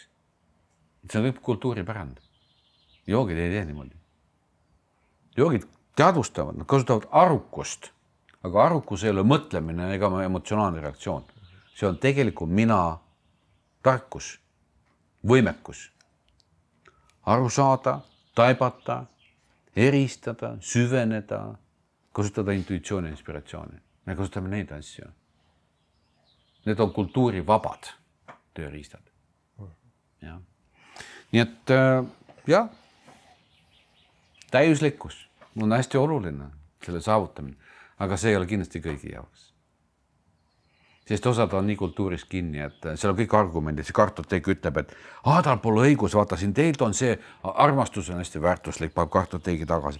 Vaidab vastu, ei, seks on hästi oluline, paneb kartoteegi tagasi. Nad loevad oma kultuuripärandi kirjeid. Ka nüüd, kui me praegu räägime siin sinuga, või peale seda, kui nad järele kuulavad. Mõtled, see ei ole nende enda avastus. See on kultuuripärandi kartoteek, mis räägib. Aga pöördume korraks vaatajate küsimuste juurde ka, neid on siin päris mitmed juba. Hakkan. Võtame kohe järjest, me hakka sorteerimagi. Nii. Sa mainisid Prana Shaktit, mis see on? Vaata, ma olen sellest juba rääkinud, aga me teame seda, et alguses ei olnud mitte midagi. Seejärel tekkis midagi. Keegi ütleb niimoodi, et alguses oli sõna. Ehk alguses polnud midagi, siis oli sõna. Aga see sõna ei olnud see, et keegi ütles, et see on valesti tõlgitud, et alguses oli mõte. Mis on, käis läbi, eks ole. Siuke vaikne asi. Aga okei, on nagu on. Teooria ütleb seda, enne suurt pauku oli midagi või mitte midagi. Tekkis pauk, tekkis kaks asja. Tekkis energia ja mateeria. See on ebaselge kumb on kumb või üks sama vorm, eks ole, mis pärast siis läks nii-öelda erinevaks. Aga mida tähendab Prana Shakti? Prana Shaktil on nagu mitu erinevat tähendust. Ehk prana on energia. Seepärast öeldakse, et õhuprana, võib öelda ka seksuaalenergia prana, on olemas maaenergia ehk maaprana, on olemas päikese prana, eks ole, ja nii edasi. Ehk prana on energia üldnimetus, kui niimoodi võtta. Ehk eesti keeles me ütleme energia, kui me kasutame sanskriti, eks ole, ütleme, et prana, shakti. Shakti on, kuidas ma ütlen, et shakti tähendab nagu, ta toob välja nagu mingi naisaspekti. See on nagu kuidagi seotud nagu naisaspektiga. Mis tähendab naisaspekt? No kujuta ette, suur pauk tekkis energia ja mateeria. kumb neist nüüd naine oli siis? No ühtegi polnud, naist polnud olemaski siis, eks ole. Aga lihtsalt selleks, et nagu paremini orienteeruda või nagu aru saada mobiilsuse mõttes, siis öeldakse, et energia on nagu naine, nagu Shakti, prana Shakti ehk energia on nagu naine, naisterahvas. Naisterahvad ju teatavasti on emotsionaalsed ja nii edasi, eks ole, vastupidiselt meestele, kes on rohkem ratsionaalsed ja nii edasi.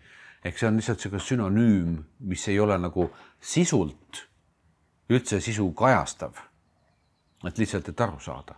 No ma võin öelda näiteks, et kivi näiteks on nagu teadvus ja vesi, mis voolab, on nagu energia. Noh, pildlikult. Niimoodi hästi lihtsalt võttes, eks ole. Nii et algselt oli üks prana ehk üks energia, mis siis aja jooksul siis moodustas erinevaid konfiguratsioone, erinevaid liike, mida nimetatakse ka erinevateks prana-shaktideks. Nii et see on selline jaotus lihtsalt. Erinevad kiirgused, kõik erinevad prana-shaktid näiteks. Mida me teame kooli füüsikast näiteks. Nii siis, kas hirmu integreerimine on ka tantra? Ja võib-olla peaks kellelegi lahti ka seletama, mis see hirmu integreerimine on, kõik ei pruugi teada. Hirmu integreerimine on pärit Practical Consciousness kursuselt. Nimelt seal me õpetame inimestele mitte hirmust vabanema, mitte alla surma, vaid võtma kasutusele. Kui sa võtad hirmu kasutusele ja integreerita iseendaga, tegelikult minaga, kaob ära hirm. See on number 1. Ja number 2, sinu teadvuse kapatsiteet kasvab. Sest hirm, see mida me nimetame hirmuks tavamõttes, see on tunne, eks ole, see on selline seisund, meil on väga võimas mõju, eks ole. Ja meid on õpetatud kultuuriliselt vältima hirmu. Aga joogas, kriajoogas, me ei väldi seda. Me vaatame otsa küsima, mis asi see on? Kui me põgeneme, siis on nagu animalism, eks ole, kõik loomad põgenevad, kui on hirm. Aga meie jääme seisma küsima, mis see on? Ja siis me uurime, mis see on. Me vaatame, mis see on. Me vaatame, kuidas see toimib, mida ta teeb meiega. Aga kõige lihtsam hirmu puhul on see, et kui sa näiteks ei pea põgenema kabuhirmus ja nii edasi, kui sa oled hirmunud, sa võid avastada, et sa satud hetke. Sind ei häiri ükski ettekujutlus, ükski mõte, pea on täitsa tühi, su tunnetusvahendid on avatud, sa muutud teravaks, hästi teravaks, eks ole, hästi vastuvõtu võime läheb hästi võimsaks, nagu selliseks, nagu filigraanseks, sa hakkad detaile kuulma või nägema. See on hirmu mõju, eks ole. Aga samas me teame kriia joogas seda, et meie teadvus, mida me kasutame teadvustamiseks ja nii edasi, eks ole, et see omab teatud sellist nagu, kuidas öelda, nagu sellist võimekust. Näiteks kui me küsime, näiteks kui vaatajad küsivad enda käest, milline on minu arusaamise võimekus? No võimekus aru saada. No põhimõtteliselt, eks ole. Kas ma saan aru poolest sõnast, mida ta räägib? Kas ma vaatan näiteks puud, eks ole, ja ma saan aru. Ma saangi aru, kuidas toimub näiteks süntees. Fotosüntees. Ma pole õppinud, ma vaatan peale, ma saan aru. Näiteks, jah. Või kui ma vaatan näiteks siin, ma saan aru, mis sa mõtled. Et kas meie arusaamise võime on selline? Või on see hoopis midagi muud näiteks selline, et mul on mõtted ja ma mõtlen, et ma saan aru, aga kas ma tegelikult saan aru, kui ma mõtlen, et ma saan aru? On ju? Nii et, aga samas, kui siis veel kord hirm on mõjutanud niivõrd võimsalt, eks ole, et meie teaduse omandus läheb paremaks, siis siit saab tekitada ju seose. See tähendab, et hirm aktiveerib meie teadvuse rohkem kui tavaliselt. See on kogu see nii-öelda uurimise tulemus, eks ole, hästi lihtsalt.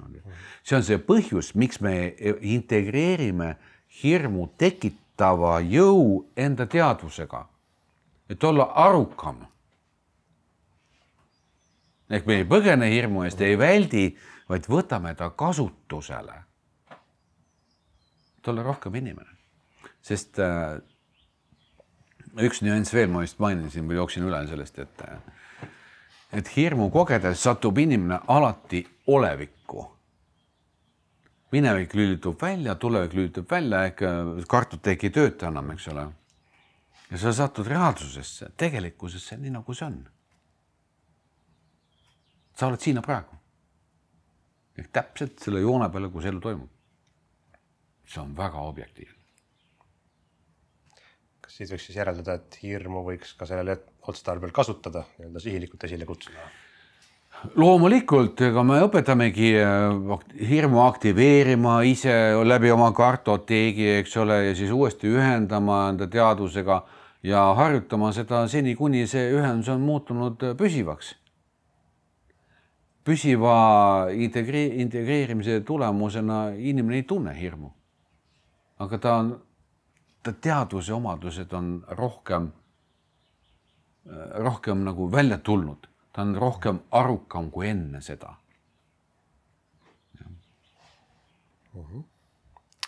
Nii, vaatame edasi. Vaatame. Mind huvitab, kas inimene peaks olema täiesti vägivallatu või on olemas õigustatud vägivaldsus, näiteks enesekaitseks või kuriteo takistamiseks? Põhimõtteliselt inimese enda olemus on absoluutselt vägivallatu. Ehk tegelikult mina olen vägivallatu. Pigem võiks öelda niimoodi, nagu vist oli kuskil piiblis öeldud või, et inimene on sisimas hea. Ehk iseendana olemises on inimene loomult hea. See muidugi ei tähenda seda, et tema kasutuses ei ole teisi ressursse, näiteks füüsilist jõudu või siis näiteks sellised võimsad energiaid, nagu näiteks viha või raev, eks ole, ja nii edasi. Ehk kui tal on tarvis neid näiteks kasutada selleks, et kaitsta ennast või peret või kedagi teist, ta võib neid vahendeid kasutada. See on, ma toon sellise näite, see pole päris hea, sest ta on seotud selle sõjaga, eks ole. Kui sa oled nagu rahumeelne ja sul on Kalašnikov nurgas, eks ole. Aga kui on oht, siis sa võid samas rahumeelsuses võtta selle Kalašnikovi ja kasutada seda. Mitte ründamiseks, sest rahumeelne ei ründa mitte kunagi, on ju nii. Vaid kellegi kaitsmiseks, keda ründavad mitte rahumeelsed ehk nii-öelda negatiivse kultuuripärandiga inimesed. Aga kui need kaks asja omavahel vastuollu lähevad? Mis asjad lähevad vastuollu? No näiteks keegi, ma ei tea, otsustab kasutada vägivalda selleks, et oma perekonda päästa ja siis kasutab see, kelle vastu vägivalda kasutatakse, omakorda kaitseb. Ma ei tea. Mul on pere näljas, ma võtan naabri käest leiva ära ja naaber kaitseb oma leiba ja olemegi karupidi koos. Ja oletegi, muidugi olete. Jah, sest ma ütleks niimoodi, et mitte inimene on animalistlik. Aga mida tähendab animalistlik? See tähendab ju seda, et nagu orav, eks ole. Ma kogun endale talveks tagavara. Kellega ma jagan seda? Teise oravaga või? Nalja teed või? On ise ju nälga surja. On ju nii? See on loomalik suhtumine. Inimlik suhtumine on see, et me konsolideerume. Me moodustame grupi ja me kindlustame ennast mingisuguste tulevaste sündmuste vastu, nagu öeldakse, mis võivad tulla. Me kasutame arukust selleks, mitte lähe naabri käest võtma midagi. Ja samas, kui võib-olla naaber tuleb ja me näeme, et on hädas, me anname talle ka. Kui ta tuleb vähe võimuga võtma, võimalik, et me rahustame ta maha. Ja ikkagi anname talle midagi. Vaata, see inimlikkus, millest mina räägin, ei ole tuntud inimkonnas. Inimkonnas on tuntud teistsugune inimlikkus. Emotsionaalne inimlikkus. Ma räägin naturaalsest inimlikkusest. Emotsionaalne inimlikkus tuleb ja läheb. Sõltub olukorrast, aga naturaalne kogu aeg püsib. Ei tule ja ei lähe, sest ta on kogu aeg. Ja. Nii, ja siis on siin ikkagi mõned seksuaalsusega seotud küsimused ka. No jah, muidugi. Kuidas vabastada end seksuaalsusega seotud psühhoprobleemidest, et selles valdkonnas ei oleks blokeeringuid? Kas on ehk mõni lihtne tehnika, mida saaks kohe kasutada? No tead, ma ütlen, et siiski on vaja seda õppida. Seda on vaja õppida. Mida on vaja õppida? Näiteks ütleme niimoodi, et iga probleem on jagatav kolmeks osaks. Esimene probleem on see, et me üldistame probleeme, ehk me ei tea, kus probleemid konkreetselt asuvad. Et seda ületada, selleks on vaja õppida orienteeruma sisemaailmas toimuvas. Mida tähendab orienteerumine? Orienteerumine tähendab seda, et esiteks suudab aru saada, et kus see probleem on. Kui sul on füüsiline probleem, siis see hakkab silma, eks ole, ja see on juba teada, enam-vähem, aga võib-olla ka mitte täpselt. Järgmiseks on vaja aru saada, kas mul on siin ka mingi emotsionaalne probleem või hirmuga seotud probleem. Ja kolmas on see, et kas mul on siin mingi kontseptuaalne probleem ehk mingid mõtted selle kohta. Need on kolm erinevat, täiesti üksteisest erinevat ala ehk osa ja iga osa kohta või suhtes rakendatakse oma metodoloogiat.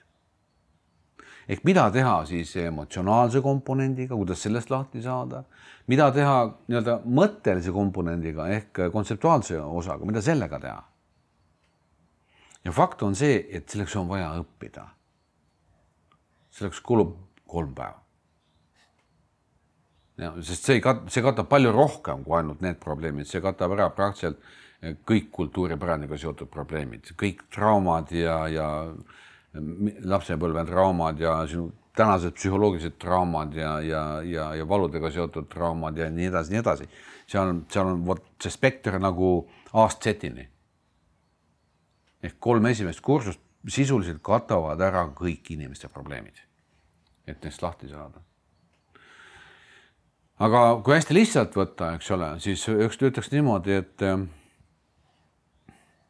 meenutades enda seksuaalseid probleeme, eks ole, aktiveeruvad kohe seksuaalsed probleemid, vastavad emotsioonid, vastavad mõtted. Mis see tähendab? See tähendab, et need ongi need probleemid, mis tekitavad füüsilise probleemi. Ehk see probleem on sul juba nii-öelda siinsamas silme ees. Ehk see, mida sa tunned selle kohta, see, mida sa mõtled selle kohta.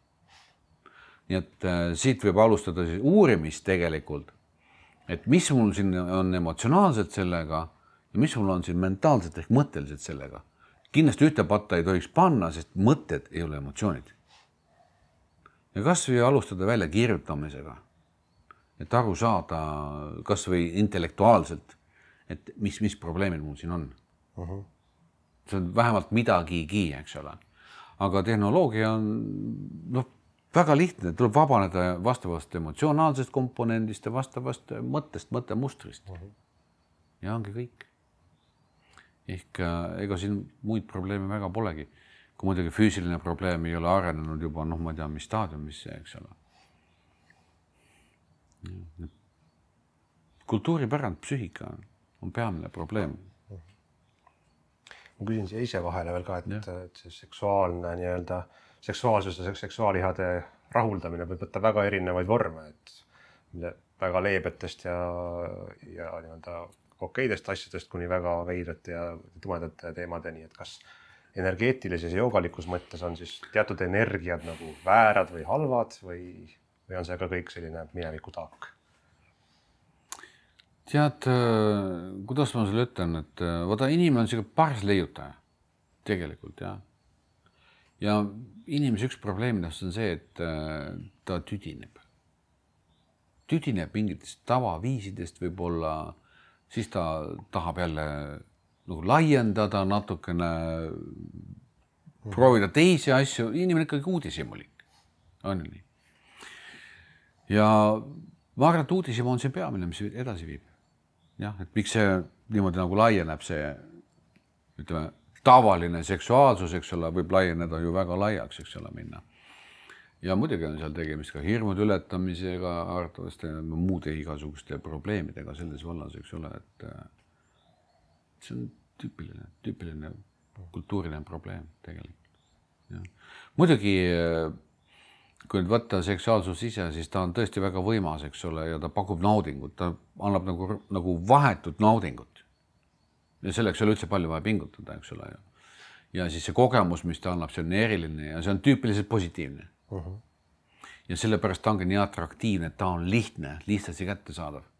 On ka teistsuguseid võimalusi kogeda veel ägedamaid seisundeid, aga nad ei ole nii lihtsad.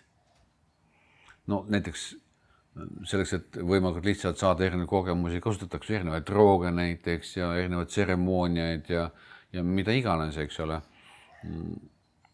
Aga seks on alati kõige lihtsam. Ja. Aga noh, kuidas ma sulle ütlen, et joogas on selge see, et joogas vallatakse enda ihasid. Ehk joogi valdab ihasid. Ta ei käi ihade järgi, vaid ta on ihade juht. Tema on taxi driver. Ja. Nii et selles mõttes inimene ei erine seksuaalsuse mõttes nagu primaatidest, eks ole. Need seksivad ka igal pool. Inimesed ja inimahvid seksivad igal pool igal ajal. Nii et ma ei tea, kellest eeskuju on võtnud, eks ole, aga lihtsalt for fun. Ja. Et ülejäänud loomad niimoodi väga ei tee. Aga see joogalikus mõistes või joogalikus vaates on olemas selline mõiste nagu truudus. Vaata, joogid on tavaliselt üksinda. Neil on ainult üks, nad on truud ainult ühel jumalale. Ja.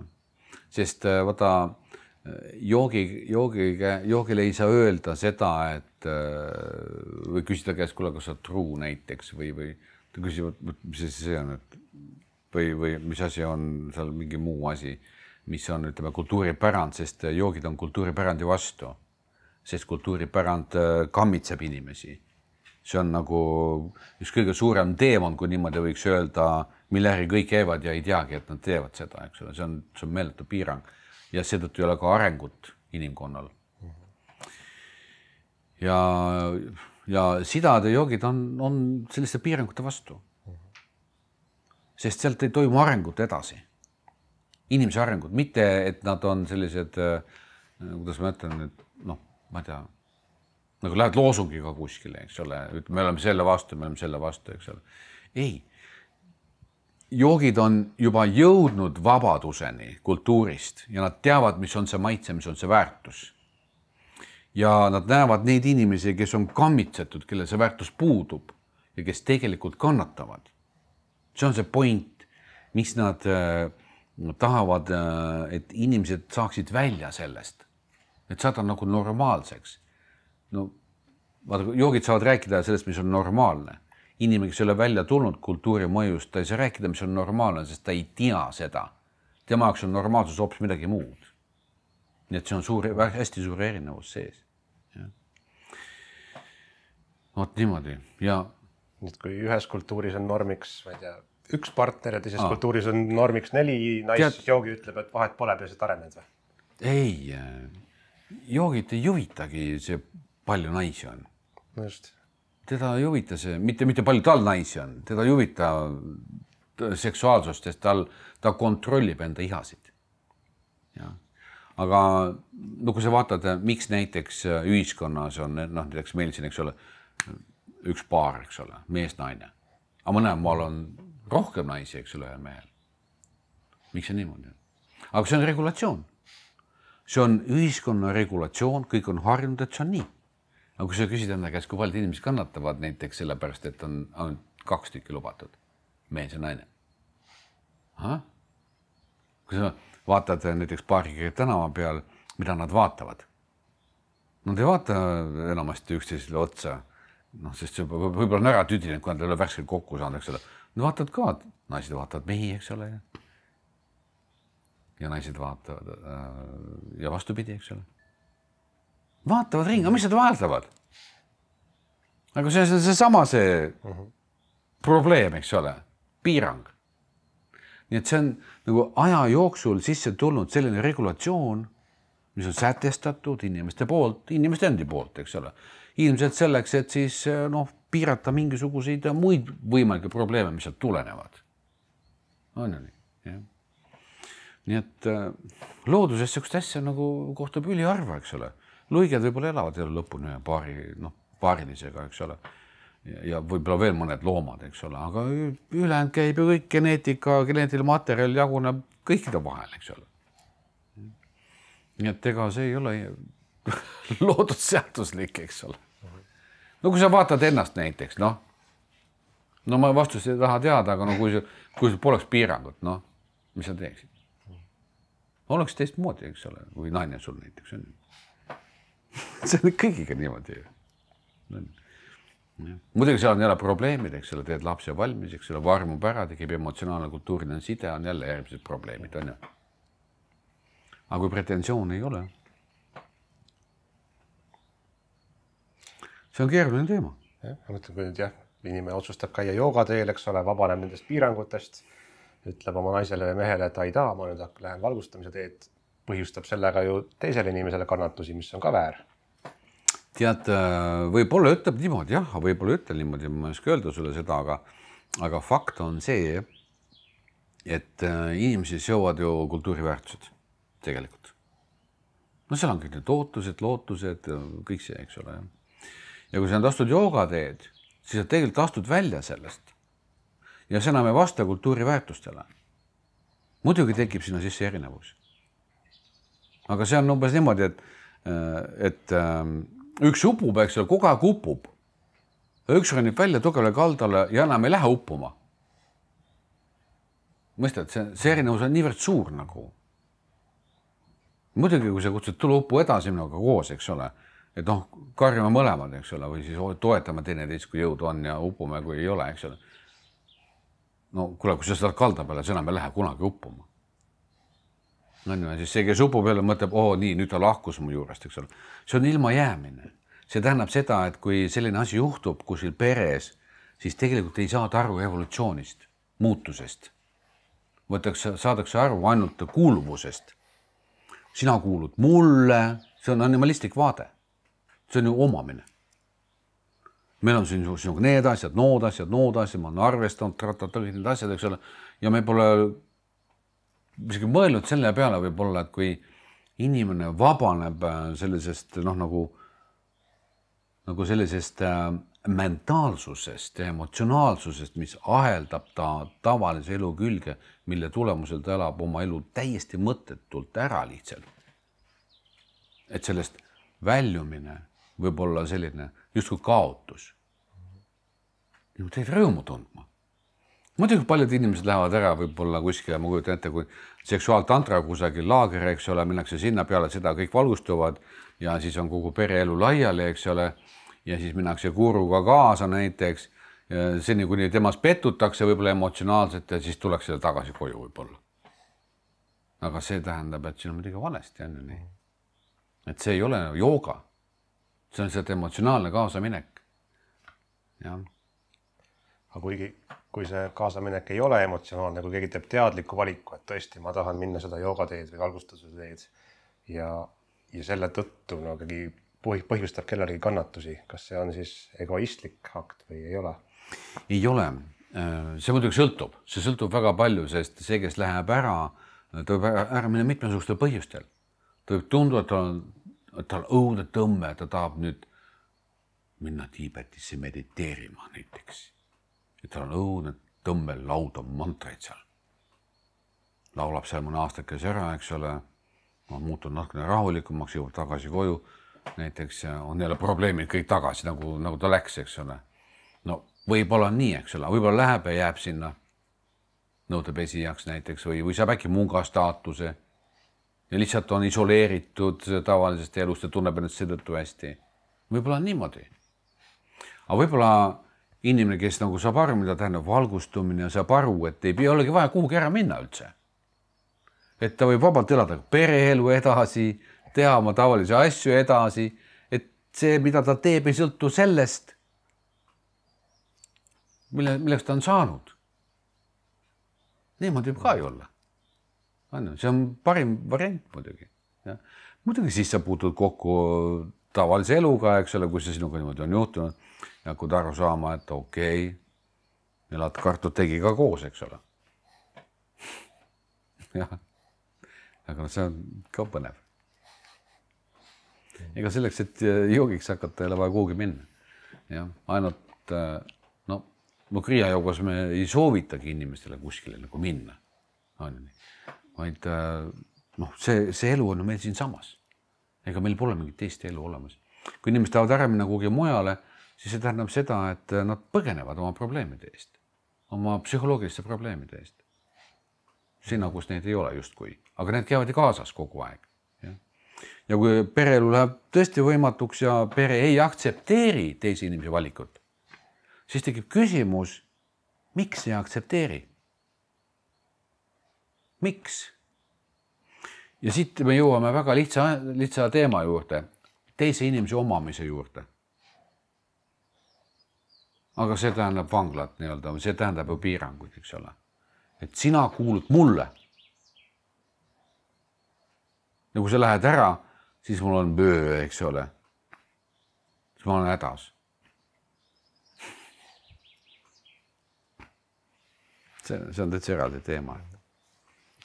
Okei, lähme tagasi siis vaatajate küsimuste juurde. Siin on üks päris pikk küsimus, aga hästi detailne ja spetsiifiline, et ma ei hakka seda vist kokku võtma, muidu ma teen liiga küsijale, aga loen lihtsalt järjest ette ja sa siis õika vahele, kui sa tunned, et on või kommenteerida, sest võib-olla lõpuni minna. Nii, kui ma koos oma partneriga armatsemise ajal sublimeerin, ehk siis tõstan energiaid esimesest ja teisest energiakeskusest üles, siis tekivad väga suured naudingud kehasse. Okei, jätku. Tekivad suured naudingud kehasse, tekivad nagu kehasisesed orgasmid erinevatesse kehapiirkondadesse. Võin kogeda orgasmi taolisi astinguid kõhus, rindades, kõris ja mujal. Need astingud ei jooksuta energiast tühjaks nagu mõne sekundiline kliitoriorgasm või siis meestel seemnepurse. Peale sellist sublimeerimisega ühendatud ja 1-2 tunnilist armatsemist olen energiast täidetud ja mul on väga hea enesetunne. Kas ma sain õigesti aru, et teie jutu järgi ei ole tantristlikus seksis naudinguid ja see, mida ma kirjeldasin, ei ole teie arvates tantristlik seks? Kas siis peaks tõstma seksuaalne energiat nii intensiivselt, et naudinguid ei kogeks, aga siis kaoks ju soov armatseda üldse ära? No, kuidas ma vastan? No, paistab, et tegemist on tantristiga, eks ole. Ja. Aga kui me räägime nagu naudingust, siis iga üks on ta siis seksuaaltantrist või kes ta iganes ei oleks, kes naudib ajutisi kogemusi, naudib neid. Ta on sõltuv nendest. Ehk kui neid naudingud ei ole, siis ei ole ju ka naudingut. Siis tekib puudus. On ju nii? Järelikult on vaja seda teha taas ja taas. Eks see on sõltuvus. Aga kuidas on lood sõltumatusega? Näiteks, kui rääkida joogast, siis joogi ei aktiveeri mingisuguseid protsesse selleks, et neid nautida ja tunda ennast hästi. Sest joogi teab väga hästi seda, mis on kogemus ja mis on ilma kogemiseta olemine. Kogemusse laskumine tähendab ju seda, et keegi laskub kogemusse ja kogeb. Ja kui sa nüüd koged näiteks seksuaaltantra käigus aktiveeritud energiaid, siis sa oled kogemuse sees. Ja kui sul seda energiat ei ole, siis sul ei ole seda kogemust. Jooga läheb teist teed. Jooga avastab ennast kogemusena. Tegelikult mina kogemusena ilma seksuaalse kogemuseta. Ehk iseendana olemine on ka ju kogemus. Ja sellest kogemusest ta leiab rahulolu, aga õndsuse, aga armastuse, aga kaastunde. Mitte ta otsib ja aktiveerib seda kuidagi, vaid ta avastab selle, sest see juba on. Ja kui sa oled avastanud selle, mis on kogu aeg juba olnud, avastamine tähendab seda lihtsalt, et no näiteks mul on praegu prillid ees, eks ole, ma tean seda, aga selle, kui ma sinuga räägin, ma ei tea seda, ma avastan, mul on prillid ees. Ja siin on samasugune lugu.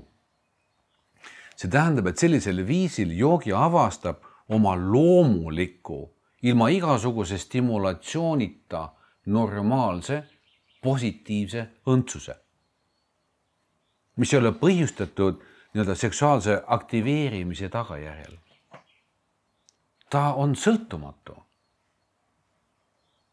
ihast, mille nimi on seksuaalsus. Ja. Sest ükskõik missugune iha see ka ei oleks, on nad joogil alati kontrolli all, see tähendab, tema kontrollib neid. Niivõrd, kuivõrd ta seda vaja on, eks ole. Kui ta tahab, ta kasutab seda, kui ta ei taha, ta ei kasuta. Ehk tema on siin taxi driver. On nii. Kui tal on mingi eesmärk mingisuguse energiaga, mingi näiteks seksuaalse ihaga, siis ta aktiveerib selle spetsiaalselt, mitte naudinguks, vaid selleks, et midagi transformeerida enda vitaalses kehas näiteks. Ja.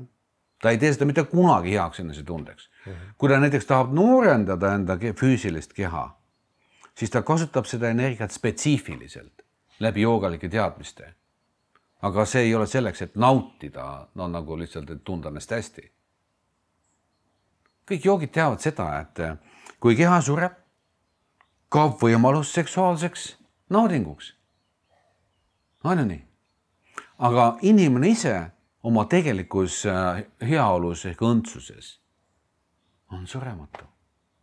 Nii et mina soovitan panna see panus õigele kaardile. Mul ei ole midagi selle vastu, kui inimesed aktiveerivad energiaid niimoodi. See on täitsa okei kõik. Ja. Muidugi siin hakkavad tšakrad tööle ja nii edasi. Aga kui ma küsin enda käest, et milline asi on siin maailmas püsiv või püsivaim, millele ma panustaksin, siis ongi tegelikult mina. Ja. See on surematu olemasolu. Mina panustaks siia. Siis ei ole vaja nagu kahetseda ja karta, et ups. Igaks valib selle, mis talle on aru saadav. Eks ole, ja. Nii et selles mõttes on täitsa okei ka mul, kuidas seda kasutatakse. Aga et oleks üheselt aru saadav, joogid ikkagi seksivad ka, kui tahavad. See sõltub vajadusest. Ega osad teavad seda, et joogi peab olema tsölipaadis ja nii edasi, eks ole. Aga alati tuleb küsida, miks? Iha ei ole võimalik ületada läbi tsölipaadi, läbi piirangu. See lihtsalt ei tööta niimoodi. Kui me räägime sidade teadmistest, sidade teest, siis me räägime sellest, me kõigepealt õpime tundma protsessi. Me õpime tundma kuidas ta mehaaniliselt, füüsikaliselt toimub. Ja alles siis me hakkame seda muutma või torkima. Aga mitte lihtsalt mingi kartoteegi pealt loetud, et hoia kinni tsölipaat ja nii edasi. See on lollus. Sest me ei tea, mis see võib tuksi keerata, kui me tegele selle. Nii, ja jätkuküsimusena keegi vaatajatest küsib, et kas joogalikust vaatest, kui palju või vähe seksuaalsusega tegelemine on tervislik? Kui vähe või palju, see on nüüd võib-olla seksoloogi jaoks see küsimus, aga seksoloog kahjuks, aga vaata, joogateaduse me teame seda, et see toit, mida me sööme sisse, eks ole, mis seedub ära, osa sellest läheb füüsilise keha toitmise peale, alalhoiu peale, osa sellest sublimeerub järjest peenemaks läbi erinevate agnide ehk tuleprintsiipide, eks ole, ja see siis sublimeerub siis seksuaalse energiana. Et see on füüsilist päritolu. Ja kui need kui need seksuaalset energiat väga palju nagu ära raisata või kulutada, eks ole, sest iha on nii suur, eks ole, siis võib tekkida vaakum, defitsiit. Aga vaakum või defitsiit tähendab alati probleemi. Ja sama on ka vastupidi. Et kui me seda nagu kogume justkui, siis see energia ei ole tavamõttes ilma joogalike teadmisteta nagu mõeldud kogumiseks. Ta on ju alati meeste puhul väljutamiseks ju mõeldud. On ju, naistele vastuvõtmise jaoks. See on nagu loomulik protsess. See on vaja nagu aru saada, mis on siin loomulik ja mis on ebaloomulik. Aga kui palju see on, sõltub artast enese tundest, et kui peale seks on ikka nagu täiega väsimus nädal aega, eks ole, siis on võib-olla liiga palju saanud. Nii naljaga pooleks, eks ole. Et tasub nagu jälgida tegelikult enese tunnet. Sidad ütlevad seda, et normaalselt peaks inimene seksima vähemalt 2 korda kuus. Et see on optimaalne. No see on juba väga konkreetne nõuanne. No jah. Mitte 20. Järgmine küsimus. Kas mõtted on vajalikud, et praktiseerida tantrat? Mis hetkest tantras mõtteid kasutada või on inimesed ajapikku mõtlemisest sõltuvuses? Tegelik loomulik mina on ja mõteteta. Kas inimene on ajapikku mõtlema harjunud ja sõltuvusse sellest jäänud ja ära samastunud? Mõtlemine pole absoluutselt oluline. Kuid siin on üks seaduspärasus, ettekujutlemine või meenutamine näiteks, ja me räägin pildist, ütleme siis piltmõtlemisest räägin, mitte sõnadest, vaid piltmõtlemisest. Siin on küll seos olemas, aga see seos on nagu väga primitiivne. Nimelt, no vaata, ma kujutan ette, sellest on isegi palju kirjutatud, et kui on seal, paariga tegeleb seksiga, eks ole, siis kujutage ette seal, et ta seksib kellegi teisega näiteks, kui on see, juba nagu öeldakse, ammendanud ennast see oma mees või naine, eks ole, et kujuta ette midagi. Või üksinda olles näiteks, kujuta ette midagi. Aga miks sellele meie füsioloogia reageerib? Miks ta reageerib ettekujutlusele? Vastus on väga lihtne. Meie see alateaduse pool ehk teadused ütlevad, meie aju on niimoodi konstrueeritud, et ettekujutlus võrdub tegelikkusega. Sa kujutad ette või vaatad avatud silmadega, et see on nagu võrdne. Ehk inimene, küll aju ei suuda vahet teha. Muidugi inimene suudab ise vahet teha, eks ole. Aga kui ta seda pole õppinud tegema, siis ta ei tule isegi selle peale, et ettekujutlus ei ole nagu see füüsiline reaalsus, see on hoopis mingi muu asi, eks ole. Ja see töötab. Sellepärast see töötabki, et ei oska vahet teha. Ja ma arvan, et nii-öelda stimuleeriva faktorina on ettekujutluse kasutamine väga stimuleeriv, just sel samal põhjusel. Aga kui kellelgi on vaja seda kasutada, siis las kasutab, aga joogas me teame väga hästi, et see on informatiivne tasand ja see ongi ainult informatiivne tasand, aga me teame, et on olemas ka informatiivse tasandi ülene tasand ehk teaduse tasand, mina tasand, et on ka kõrgemaid tasandeid. On ju nii. Ja selles mõttes võib iga inimene jääda nagu sõltuvusse tegelikult ja tüüpiliselt ongi sõltuvuses oma mentaalsest informatiivsest tasandist.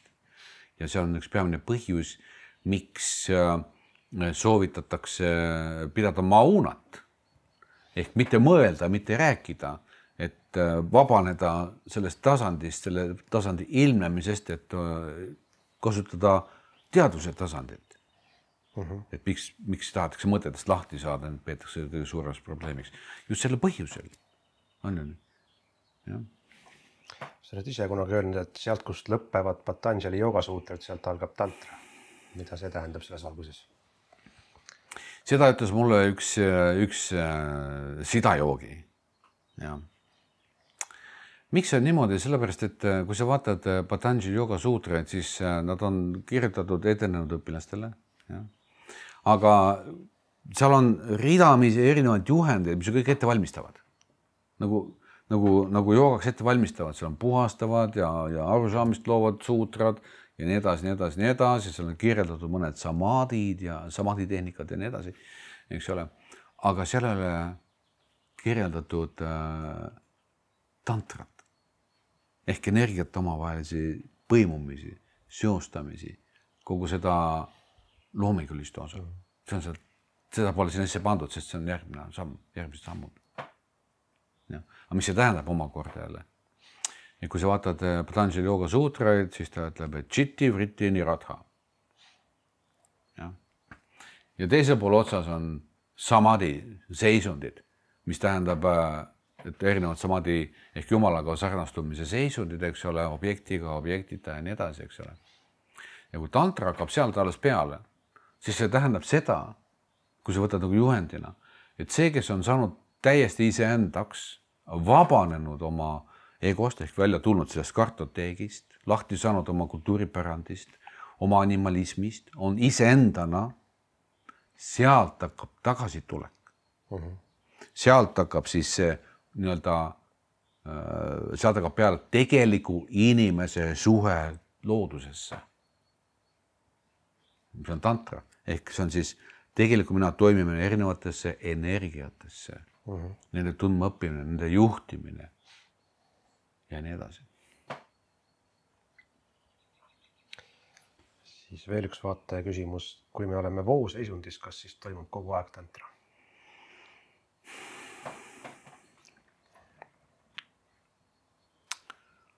Ja tead, ma olen üldse nõus, jah. Aga see on suunatud tantra. See on nagu arukas tantra. Sest me ei saa olla ilma tantrata, sest me kogu aeg muudame midagi. Kui ma siin kätega žestikuleerin, eks ole, siis kogu aeg see mõjutab, eks ole, vaatajaid ja seda õhku siin ja see on ka tantra, kui niimoodi võtta. Aga vooseisund on nagu mõtestatud ehk ta on mingi eesmärk. Ja joogas on need tantrad, mida me teeme sellel tasandil, on kõik mõtestatud, on kõik sihitud. Need ei ole juhuslikud.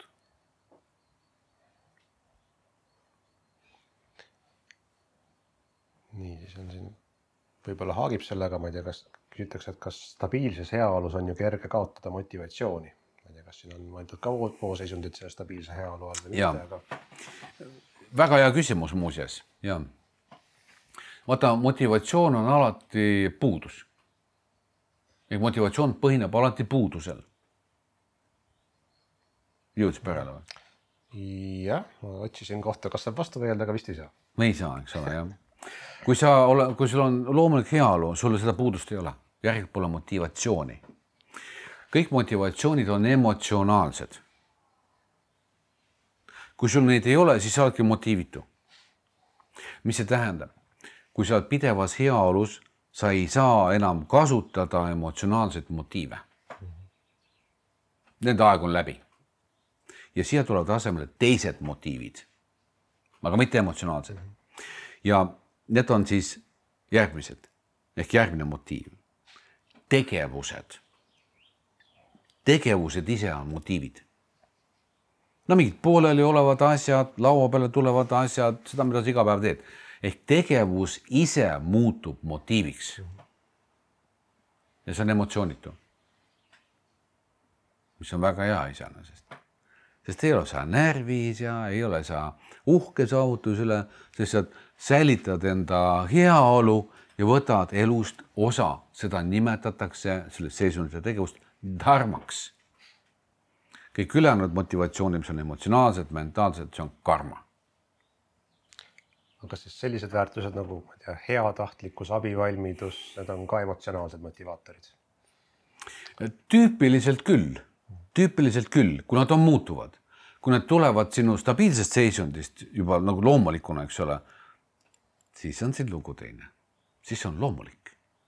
Ma viitan jälle sellele, et väljaütlemisele, et sisimas on iga inimene hea. No nagu päriselt. Siis mis vahe on motivatsioonil ja inspiratsioonil? Kui? Motivatsioon on alati emotsionaalne. See on alati emotsionaalne komponent. Inspiratsioon on teada saamine. See on selline teada saamine, millega kaasneb ka vastav energia. Seda energiat võib ka nimetada emotsiooniks, aga ta ei ole nagu tavaline emotsioon. Selleks on vaja olla natukene nagu kogenud võib-olla selles, et eristada ütleme siis emotsionaalse motivatsiooni ja inspiratsiooni kaudu saadud motivatsiooni nagu erinevust. See ei ole õhin, mis tekib, vahest muidugi tekib, aga ta on selline asi, mis tundub nagu olevat õhin. Ja see energiatase on väga selline nagu võimas tegelikult, mis tekib inspiratsioonist. Ta vallandub Manipura tšakrast ja on valmis tegutsema.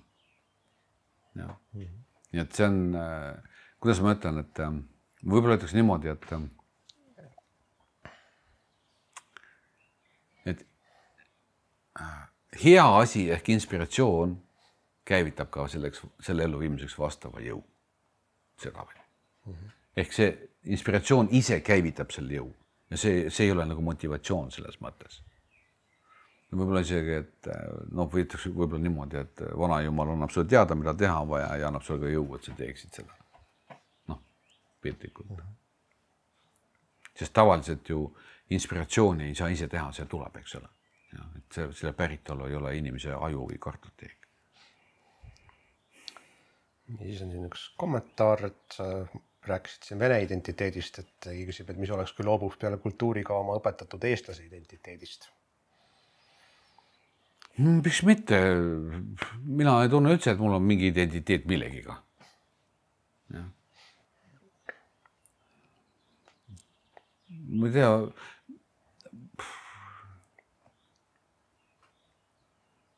mul on ainukene identiteet sellega, mis ma olen. Mul ei ole ühtegi muud alternatiivi, vähemalt mul ei ole seda. Mul ei ole siin palju erinevaid valikuid, ainult üks, see on juurdunud sellesse. Ja, see, et ma eesti keelt räägin, ei tähendab, et mul on mingi eestlase identiteet, eks ole. Või vene keelt räägin, et mul on venelase identiteet või inglise keele, ma ei tea, mingi inglise keelt rääkiva rahva identiteet.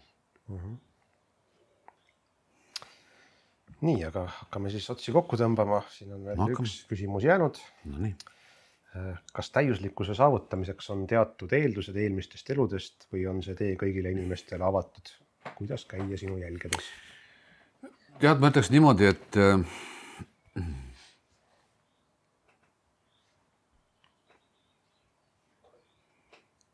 selleks peab ikkagi natukene valmis olema.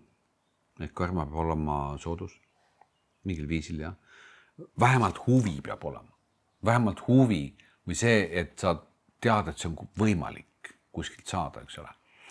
Ja kui sa mõtled, see on jama, see mind ei huvita näiteks ja mida ma üldse kuulan siin ja et sul nagu täielik vastuseis, siis see ei ole veel sinu jaoks. Ehk kui vaadata näiteks need samad vastuseisusid, eks ole, ja, siis see on kõige suurem probleem üldse tegelikult. Ehk me seisame vastu ja me isegi ei tea, miks me seisame vastu. Ja see võtab ära kõik võimalused sisuliselt. Kas või näiteks sel samal teemal, eks ole. Aga karma jälitab inimest täpselt nii kaua, kuni ta saab karmast lahti. Ja, nii et ega vabanemise hind on sinu teadmised ja kui palju sa end rakendad. Nagu reaalselt, ehk praktika, nagu ma ütlen. Sest karmat ei saa ignoreerida või alla suruda ja jätta nii-öelda kõrvale kuskil. Ei, sellega tuleb vahetult otseselt tegeleda. Nii et vabanemise hind ongi vabanemine, reaalne vabanemine. Ja sellest taagast. Aga põhimõtteliselt on kõigil olemas tegelik mina. Ja, sest ilma selleta ei ole elu võimalik. Ja on olemas ka teadvus, sest ilma selleta ei ole võimalik märkamine, tähelepanu ja muud sellised protsessid. Nii et see on kõikidele inimestele olemas. Vastasel juhul meid poleks olemas. Potentsiaal on kõigile olemas. See on üks natuke põnev nüanss veel, ma küsin selle ka ära. Kas teadlik transformatsioon on tantra, aga teadmata muutus ja kaasaminemine on automatism? Et kas tantra saab olla ainult teadlik või ka automaatne? Ainult teadlik.